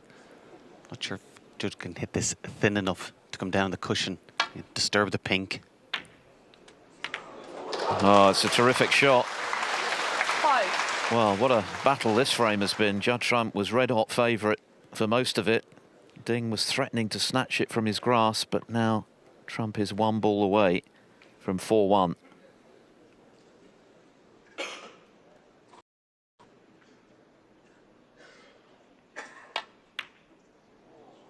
And in it goes. Trump will be relieved. That would have been a painful frame to lose, and frustration for Ding, who was eyeing a possible steal there to get back to within 1. 3 frames clear once again.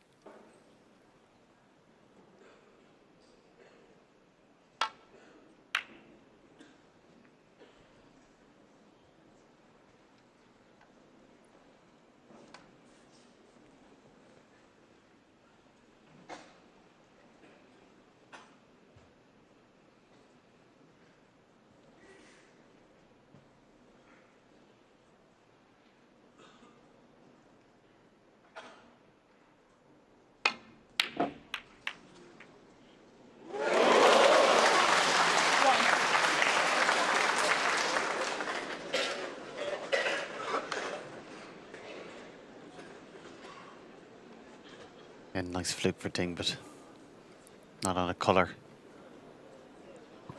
That was a fluke and a half, wasn't it? Ding Junhui 1. And it's not so much the chance or lack of chance that Ding got. It's if it doesn't go in over the hole for Judd, nice starter.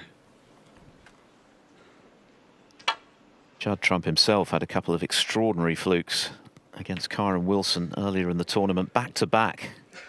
Quite incredible. Seemed to knock the stuffing out of Kyron. He never really recovered.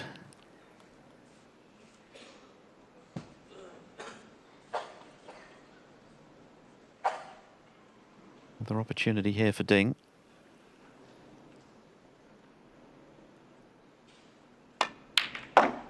Oh no. 1.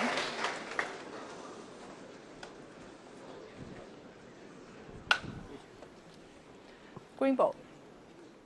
At least he can see the green. Ding Junhui, 1.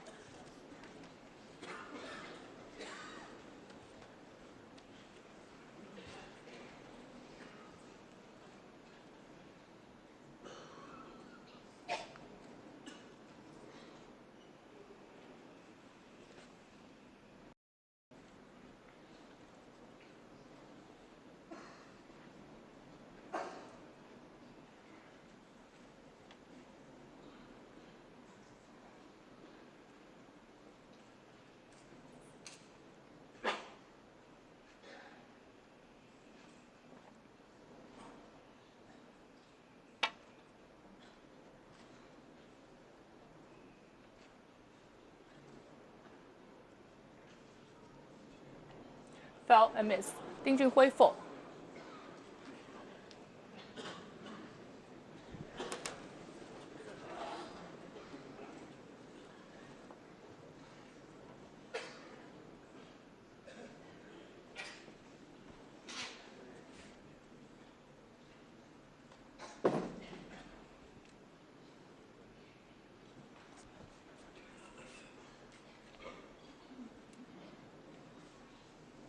Probably play the same shot again, Judd. A little bit more pace. Of course, be anxious to hit on this one.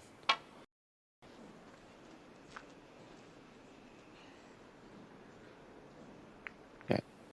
Well, of course, if he missed it that time in his next shot, he would have to do something different.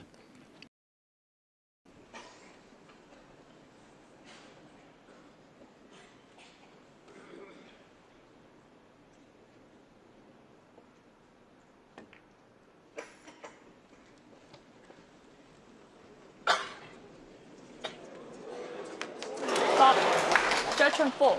Again, careless shot from Ding there. Obviously, he's playing to put it close to the jaws, but shouldn't have went in off. Hasn't left anything on, of course, but Judd now is ball on the D, hand on the table. Good chance to play a telling safety and open a few reds, put Ding in trouble.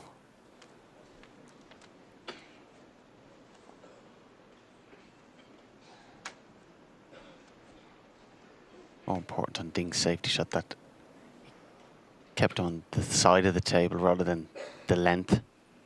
Didn't need to jeopardise the in-off.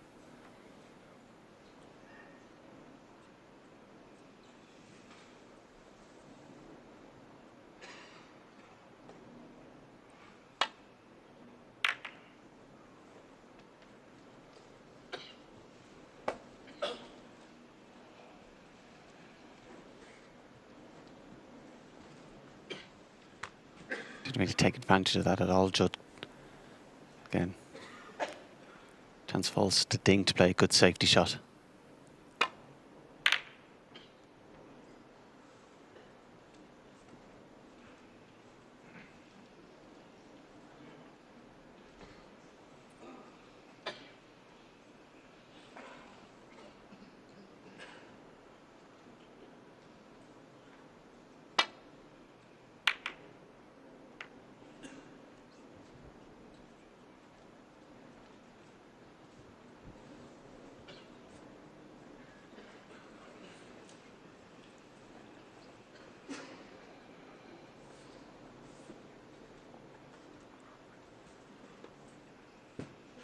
Yeah, has a long straight red he can pop, but in order to get position, have to hit this beautifully and screw back.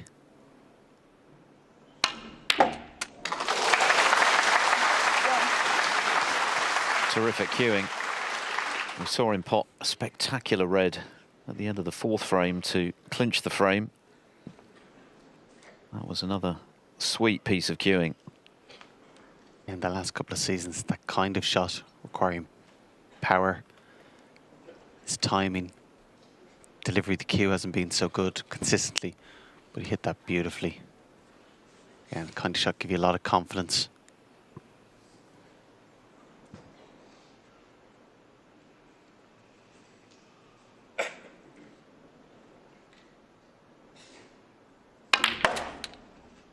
Again, despite not playing as well as he'd like, Ding competing well, battling well. 6. Yes, it's been a bit of a struggle today. Indeed, it was for long periods against Neil Robertson yesterday, and it was that determination that ultimately won the day for Ding. He wasn't able to find the form that had got him to the semi-final, and it's been a similar sort of story today. Some of the frames have been awkward. He's been on the wrong end of the tight ones on 3 occasions, which is hurtful to lose all of those tight frames so far.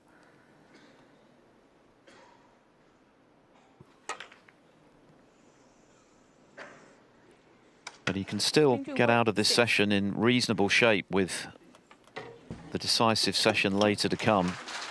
Got to keep plugging away.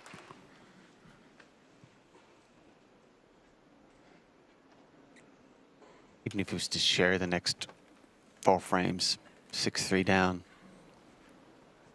No major panic. Obviously, certainly doesn't want to be 7-2 or worse behind.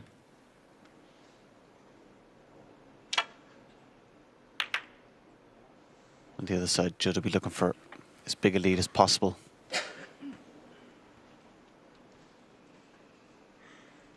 Probably take a 6-3 lead now.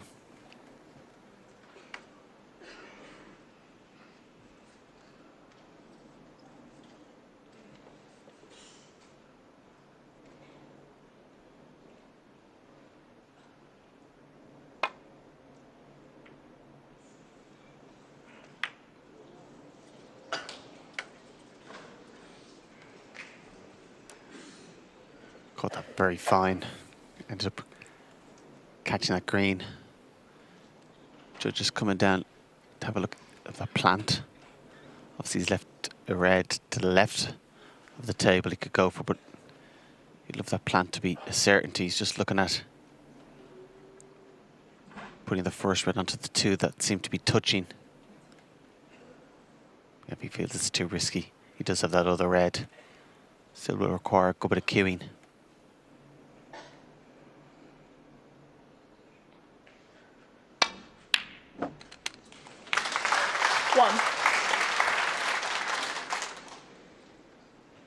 Yeah, struck that well.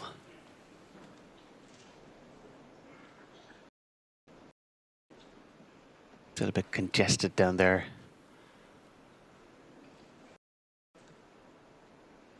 Puts the black, won't go on its spot. Might even go on it.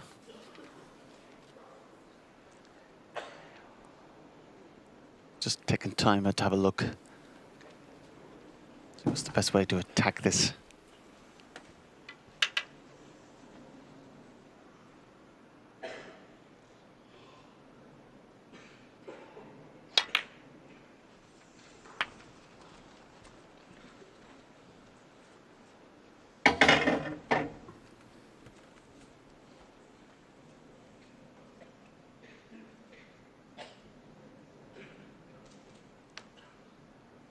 Eight.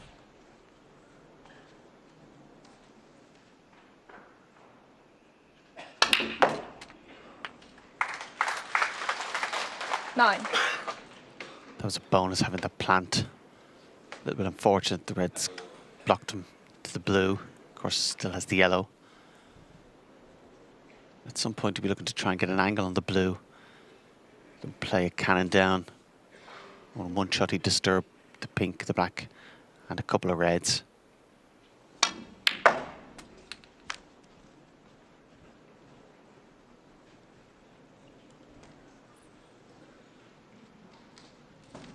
Eleven.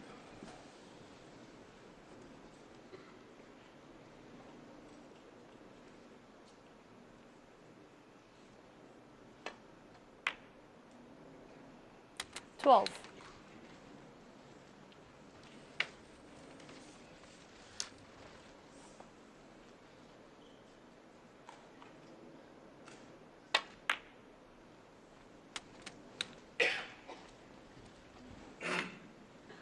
Played that well, managed to avoid the brown.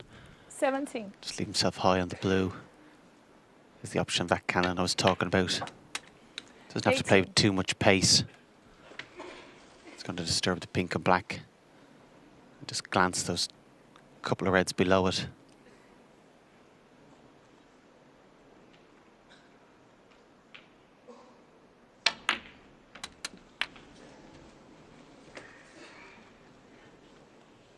Yeah, a bit surprised he didn't play that. 23.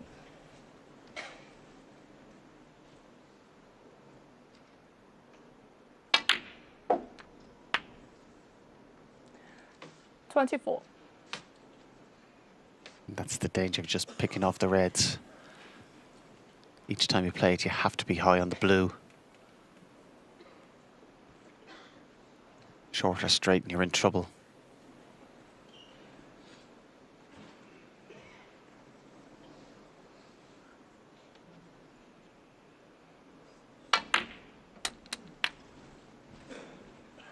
There's enough reds and points available that you can win the frame without playing a 29. cannon, but it just makes it a lot harder.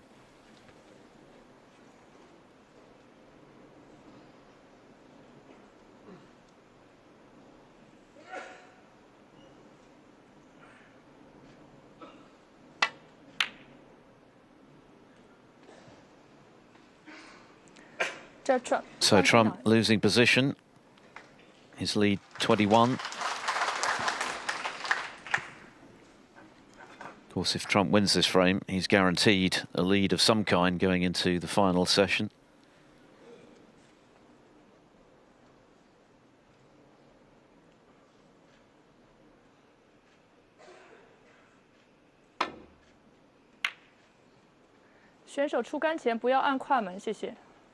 Again, referee Zhu Ying reminding spectators to remain still on the shot.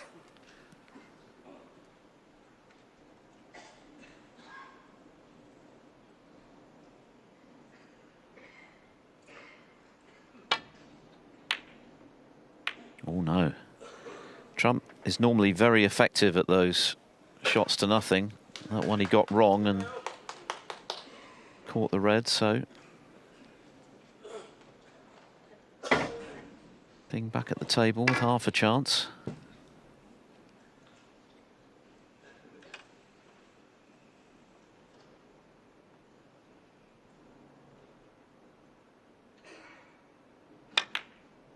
Yeah, it was thin. It was thin. You could tell he wasn't entirely comfortable on it, and he has hit it too thick.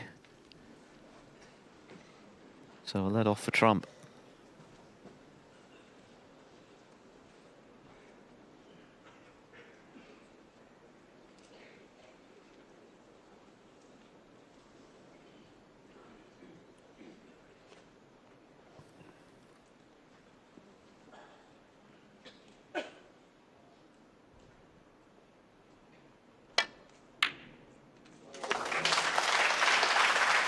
One.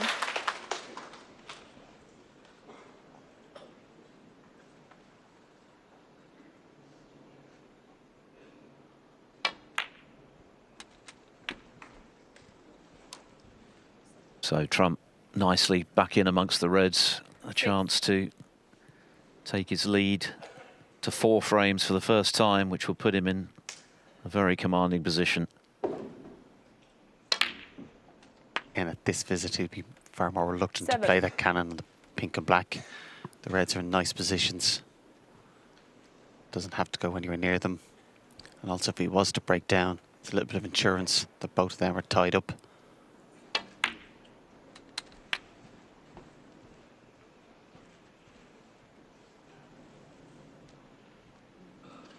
$12.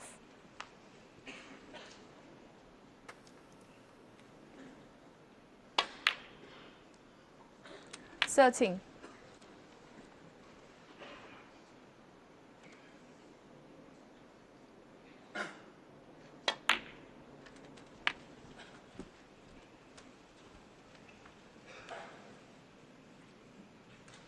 Slightly overrun that. You can see a little bit frustrated. 18. It's just straighter on the red than he would have liked. Doesn't have a natural angle to go up for the blue.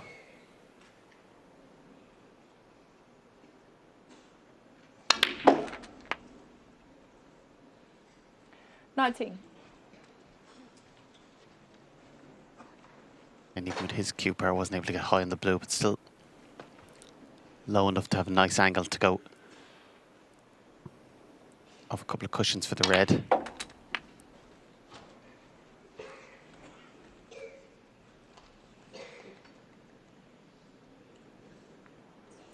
24. Still one red away from clinching the frame, barring a snooker.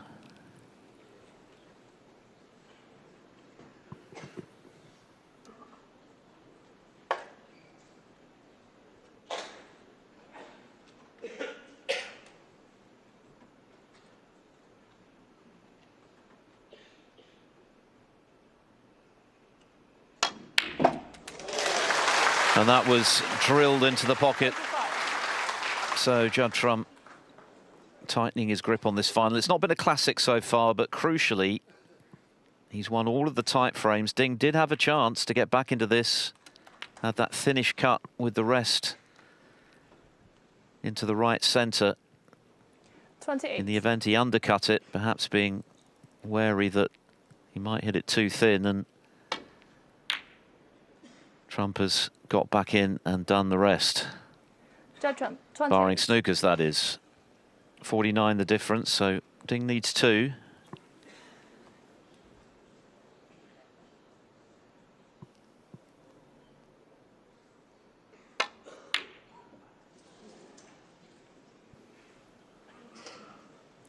It does feel as though Ding is feeling the effects of his dramatic pink ball finale yesterday against Neil Robertson. He's not at the races so far in this final, and Trump is playing well enough to be in complete control as he extends his lead to 4 frames. Trump leading by frames to 1.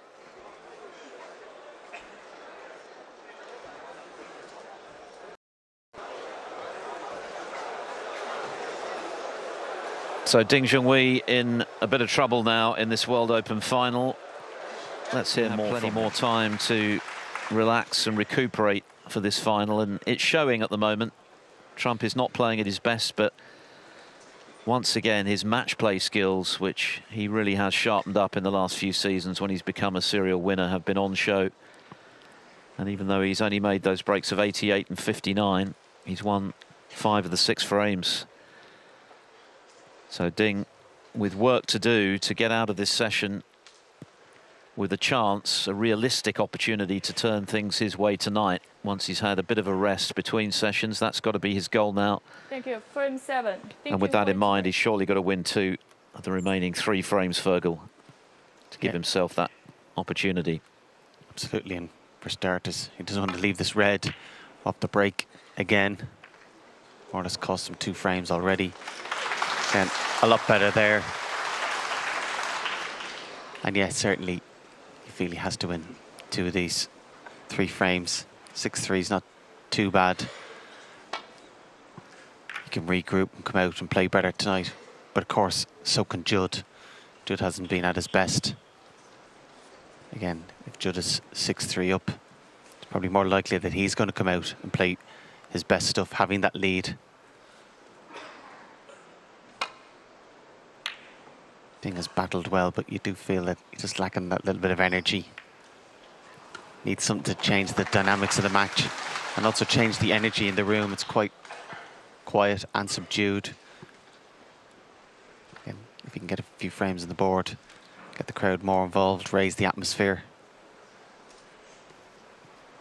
But this could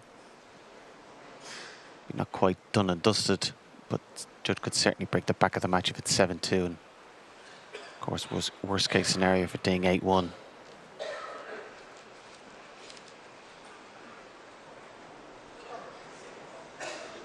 Foul amiss. Ding Junhui 4. Just the 1 break of substance from Ding, the 59 that helped him win the 4th frame.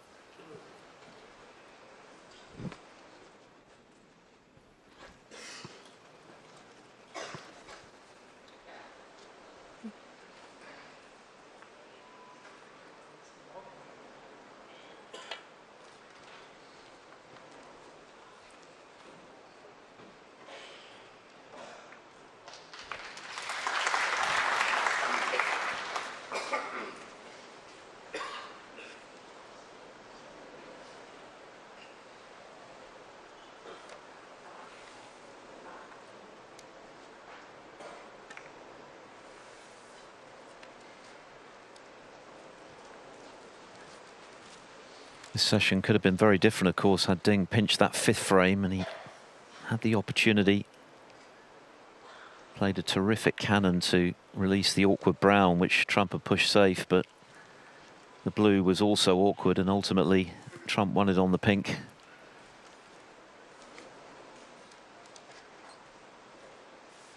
All 3 of the tight frames have gone Trump's way. That's made such a big difference.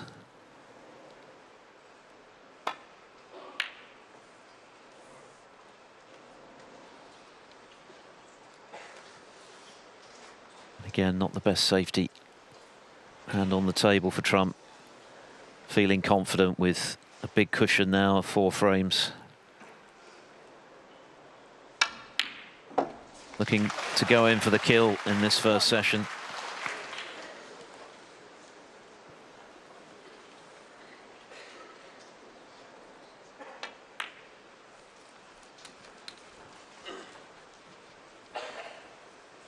He'll be anxious to get as big a lead as possible going into tonight's session.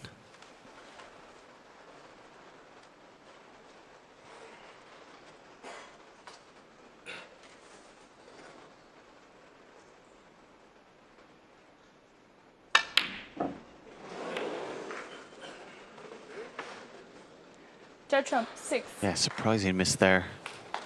And not only has he left this red, the rest, it's not a certainty, but the black there, it's possible in playing the black, he could maybe disturb the pack.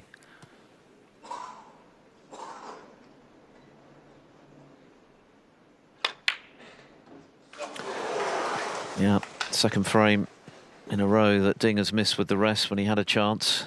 He does look a little subdued out there at the moment. Maybe running on empty mentally right now.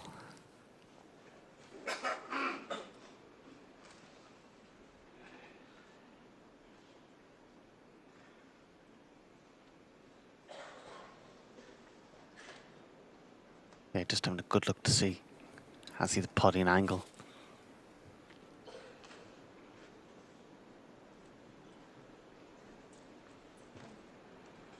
And if he catches it real without any side, he'll just be pushing the black up the table.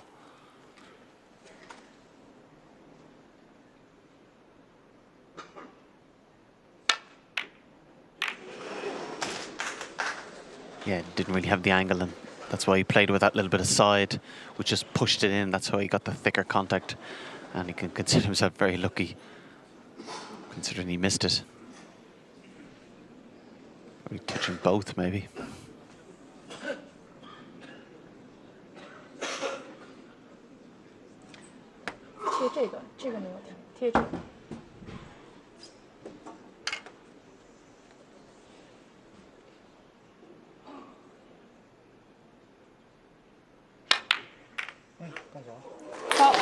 Excellent shot from Ding. Oh, hang on. Oh, goodness. Yeah, fair play to Ding. As soon as we're going to see it here. 4. Yeah, he's moved the red. Oh. Just underneath him, yeah. It was such a clever shot he played, because he obviously had to move that red, otherwise he was leaving it for Trump. But just nothing going for Ding at the moment. Yeah, it just sums up his day, but again, fair play to him. Owned up to it straight away. Mind you, gave it a bit of a clatter. I think we probably would have noticed if that red came into play, but instinctively he owned up.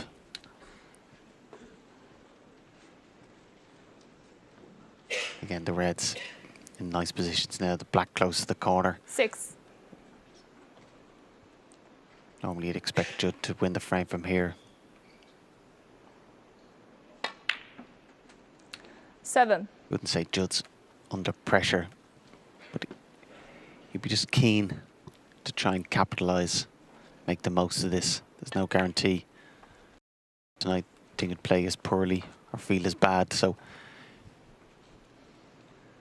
tonight doesn't go so well. He wants to have as big a lead as possible. 11. Again, but he's in such a winning habit. With a big lead, he's going to be very hard to stop. 12. You feel Ding is going to have to play sensational tonight to stop him. That's the thing, isn't it? Trump is so used to winning this season, going for his 5th ranking title of the campaign. In this his 8th final.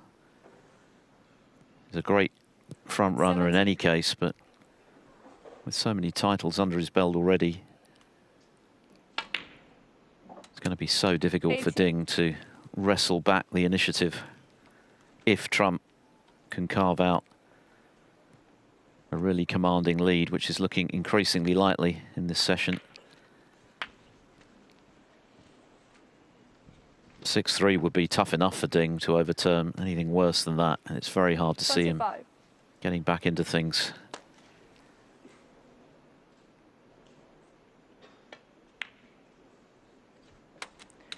$26.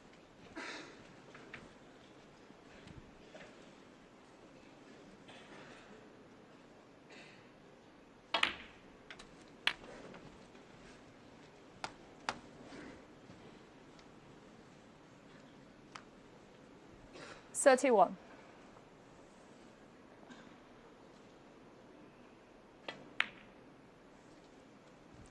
$32.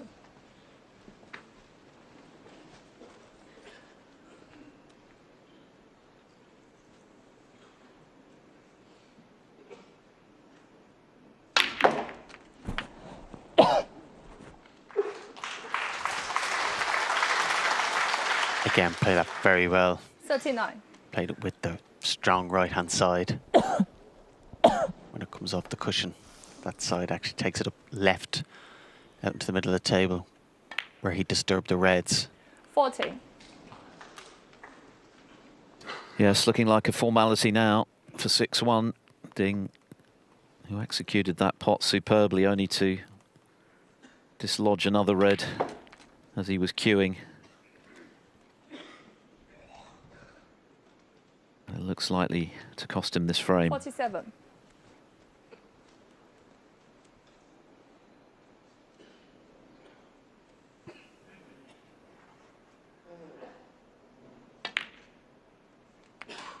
$48.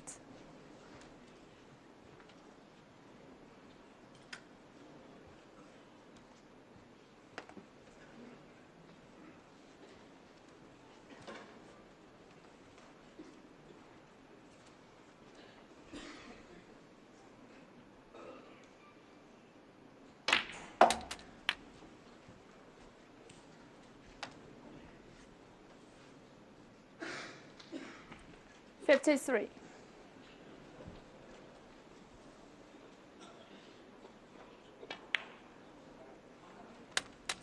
$54. That was frame ball.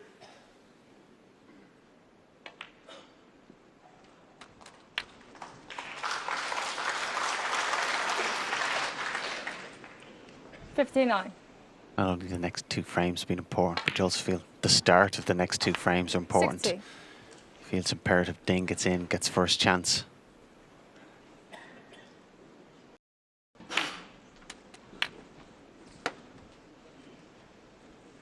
Looking more relaxed as this final's 65. going on. He's not at his 66. best, but he hasn't been put under any pressure. So far, there's no reason to believe it's not going to be his day again this season. You've got to win your fair share of those tight frames, haven't you? And all of them have gone against Ding. 72. The 5th frame felt big. Very nearly stole that one from under Trump's nose 73. after Trump had got in with 59. And 3-2, it would have been Trump feeling probably the worst of the 2 from 3-0 up. And then Ding is really in the session, but Trump was able to take it on the pink, and he's powered away to this 6-1 lead. 79.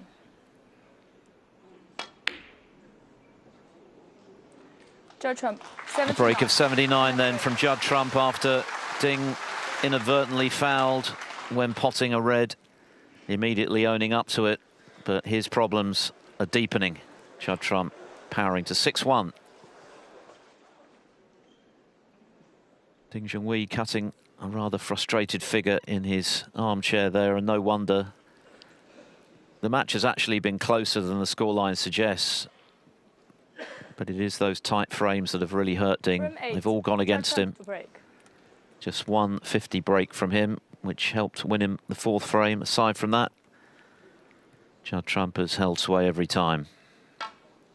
6-1 up, 2 more to come in this first session, 10 required for the title.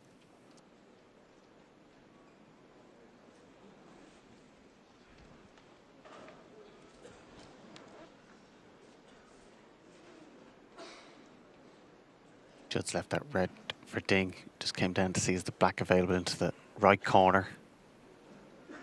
If not, he'll have to run it through for blue or pink.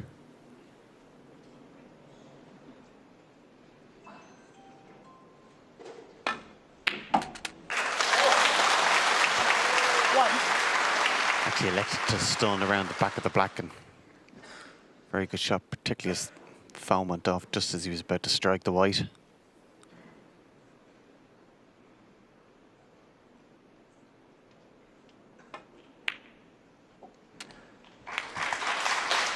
And that was another good pot. There was pressure on that.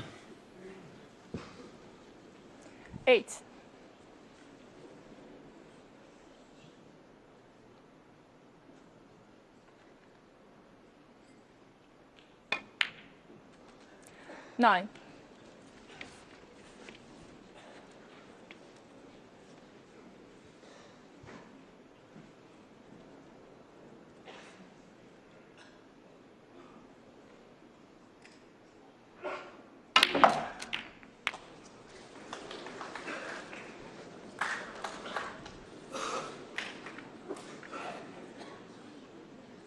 16. Yeah, took a bit of a gamble there to try and get into the pack and open a few more reds.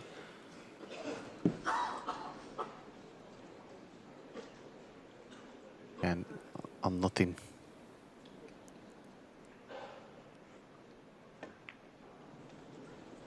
And only making 16 from there will just add to his frustration.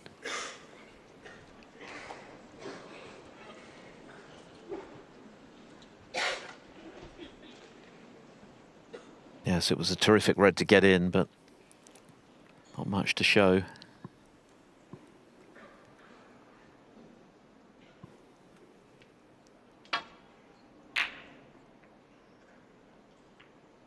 Well, that's really opened things up.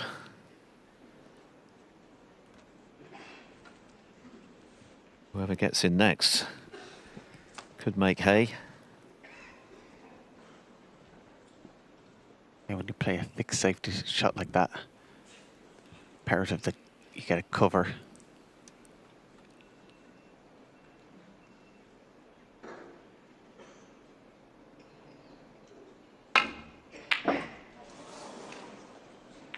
Well, the mobile phone going off as Ding was down on the shot there. Yeah, didn't cue that as well as some of the shots he's had earlier. Just lost his timing a little bit on that one. And all these shots are just that little bit more difficult. 6-1 down.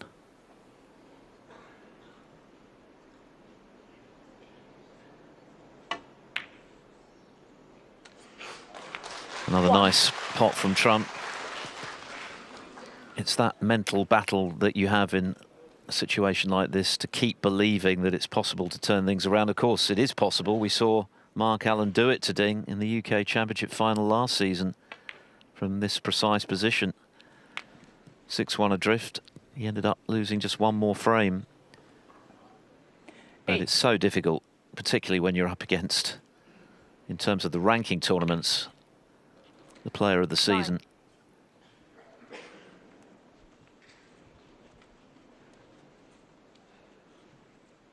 And this is another great chance for Trump to inflict more pain and move further away from his opponent.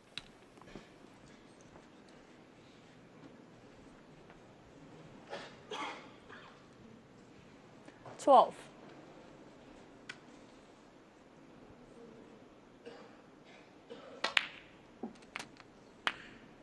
13.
58.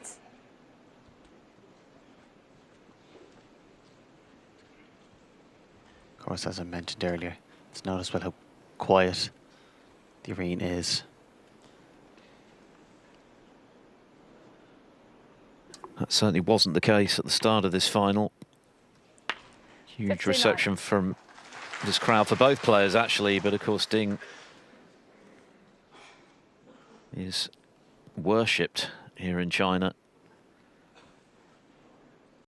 Not worked out for him. Definitely signs that yesterday's semi-final taken quite a bit out of him. 66. And Trump, in contrast, of course, played in the first semi for a start, and secondly, it was in the end a straightforward 6-2 win over Jackson Page. Ding went to the penultimate ball in a real roller coaster with Robertson. For my money, the best match of the tournament. But maybe he's paying a price for that today. And Trump is doing what he's been doing all season. He's just relentlessly consistent and still playing within himself. You feel there's plenty more gears for him to find if necessary. Will he need them, though? The way things are going, this could be over pretty quickly this 70. evening.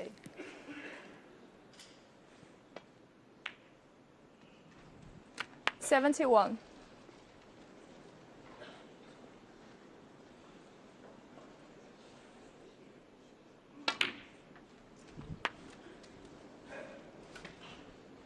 Still looking for a first century of the 78. final. He's made 6 this week. Tried his best there to keep the break going. Judd Trump, 78. But 78 will do very nicely for Judd Trump, who is moving inexorably towards a second World Open title to retain his crown. He now leads Ding Junhui 7-1. Ding Junhui will be very disappointed, having enjoyed that momentous victory yesterday over Neil Robertson. We saw him hit the table in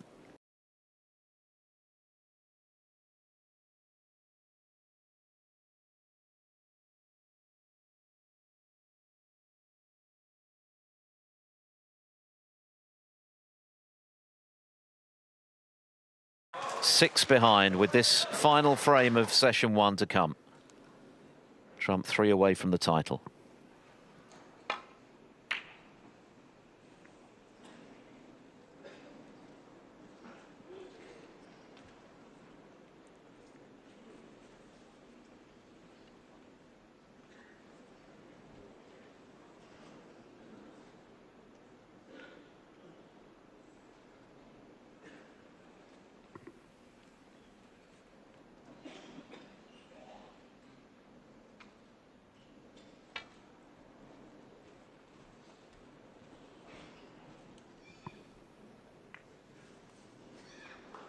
Yeah, he was a little bit concerned about the red above the black and overcompensated, got the pack on the side.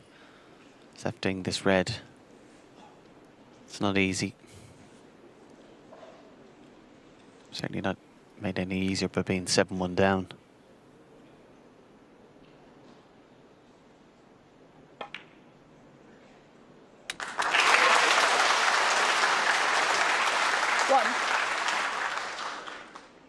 Good putt, and to be fair, good response from the crowd.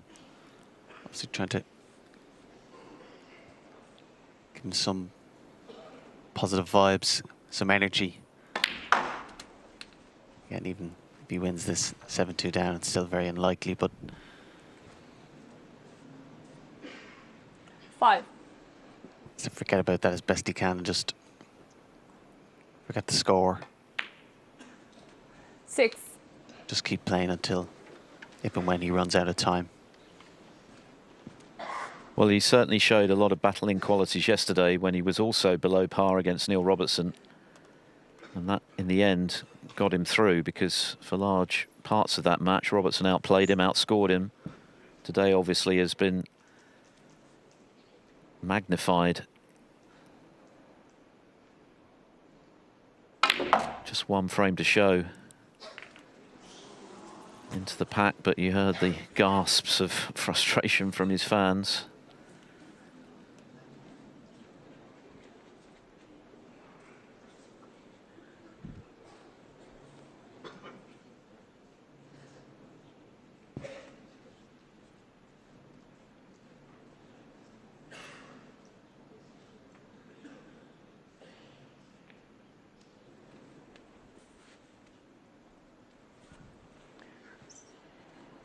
13. Well, he is on the red.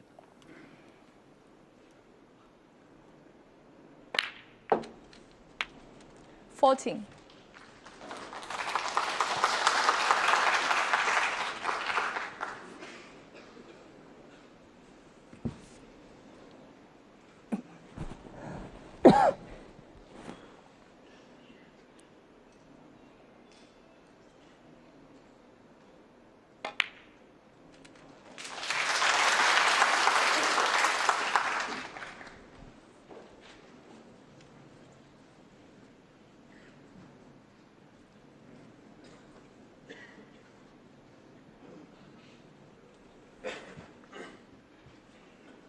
21.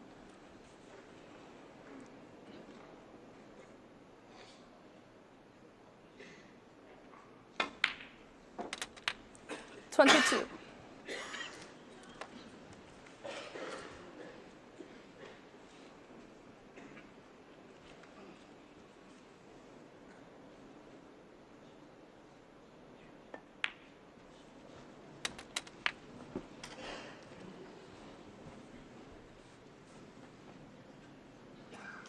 27.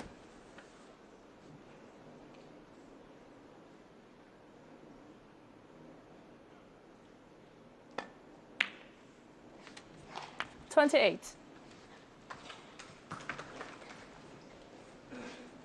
Ding was looking for crumbs of hope from this parlous position.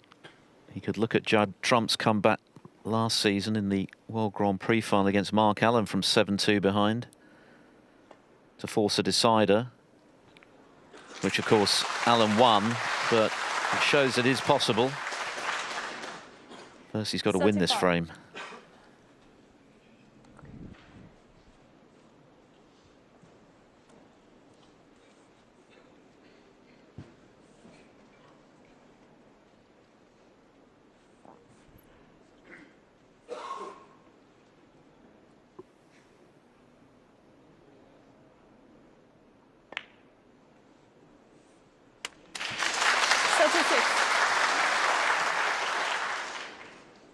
He's employed himself very well here, Ding, considering he's bound to be deflated.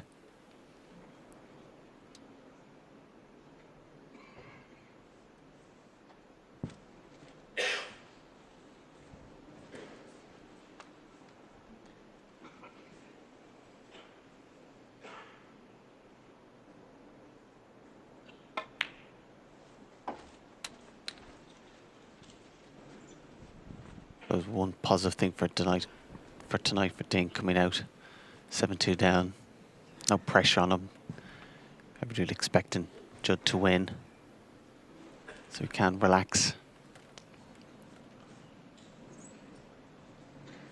And if he was to mount any sort of a comeback, you can imagine the response from the crowd, which could help him. But regardless of how he's feeling, he's 42. exceptionally well, and for spells, not miss. And even that might not be enough, because Trump, of course, 43. has plenty more gears at his disposal if he is threatened.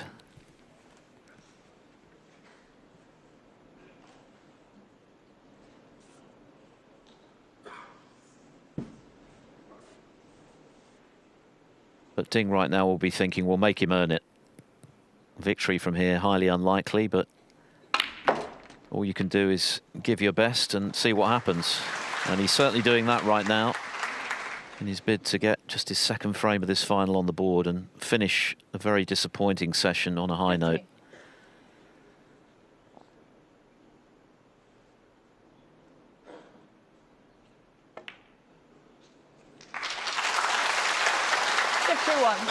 Every chance that he can do that now.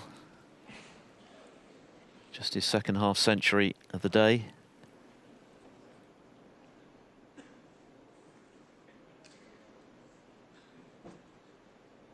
After the interval, the quality of play and pace of play is picked up. Starting to see more breaks come in, less scrappy.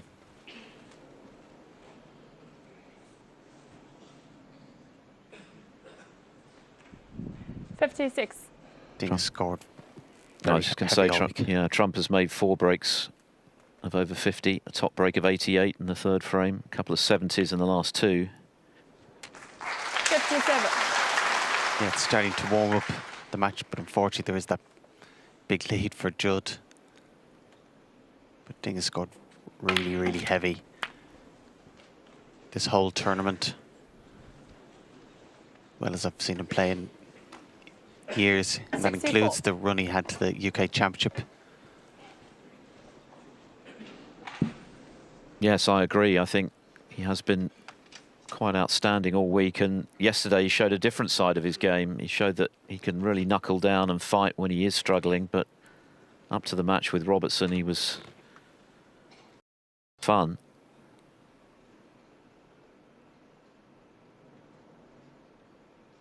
So it's been a very positive week for Ding, but that probably won't be of much consolation if he is to end up as the runner-up this evening. But he's still fighting, and he's now on the cusp of his 2nd frame. This is frame ball.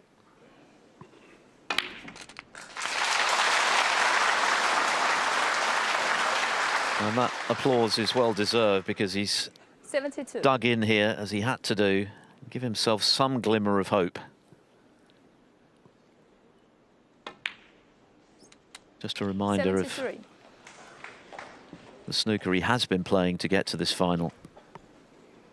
And for Judd Trump, well, it's been a terrific session, clearly. He'll be delighted with 7-2.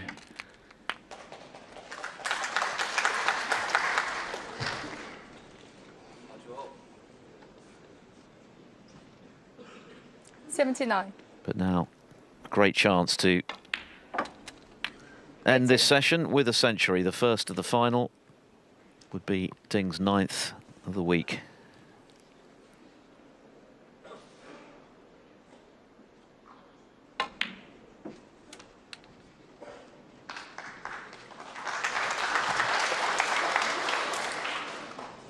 '82.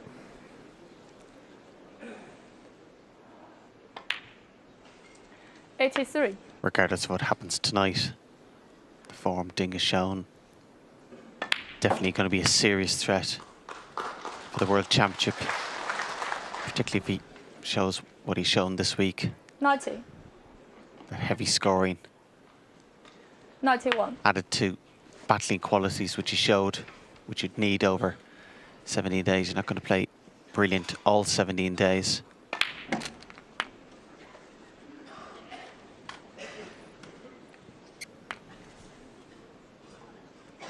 And he would be a very popular world champion. Well, this has been 99. an immaculate break.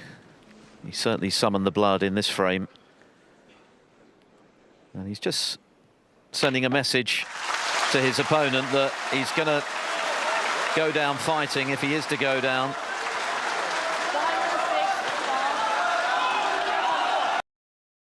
But this time it wasn't important. He has won the final frame. He has finished a frustrating session on a high.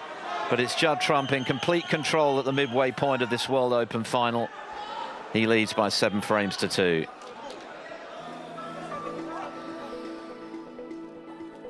So Judd Trump very much in line for a 5th ranking title this season in his 8th final.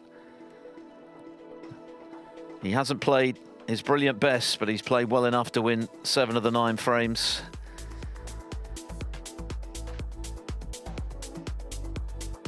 And that means that when they come back a little later, Trump will need just 3 more to make a successful defence of his World Open title. And in the process, win his 28th ranking title to tie him with the great Steve Davis in joint 4th place in the all-time list. Ding Junhui needs something truly spectacular, but the indications from that excellent break to finish are that he will certainly give it everything in a bid to make this a competitive final.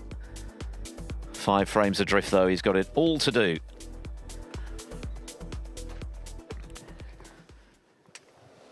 And we will be back in just over 2 hours' time for the finale, 11:30 UK time. There'll be a possible 10 frames, of course, but Trump only needs 3 Ding Junhui has got to win 8 of the remaining 10. That is, to put it mildly, a tall order against the mighty Judd Trump, going for his 5th ranking title this season. Dave Hendon and Neil Foulds will be here to bring you whatever snooker we have left here in Yushan in what has been a great week at the World Open. Brilliant to have this tournament back on the calendar, and we look forward to the finale a little later on. Is it to be ranking title number 5 for Judd Trump, or can Ding Junhui stage a momentous comeback?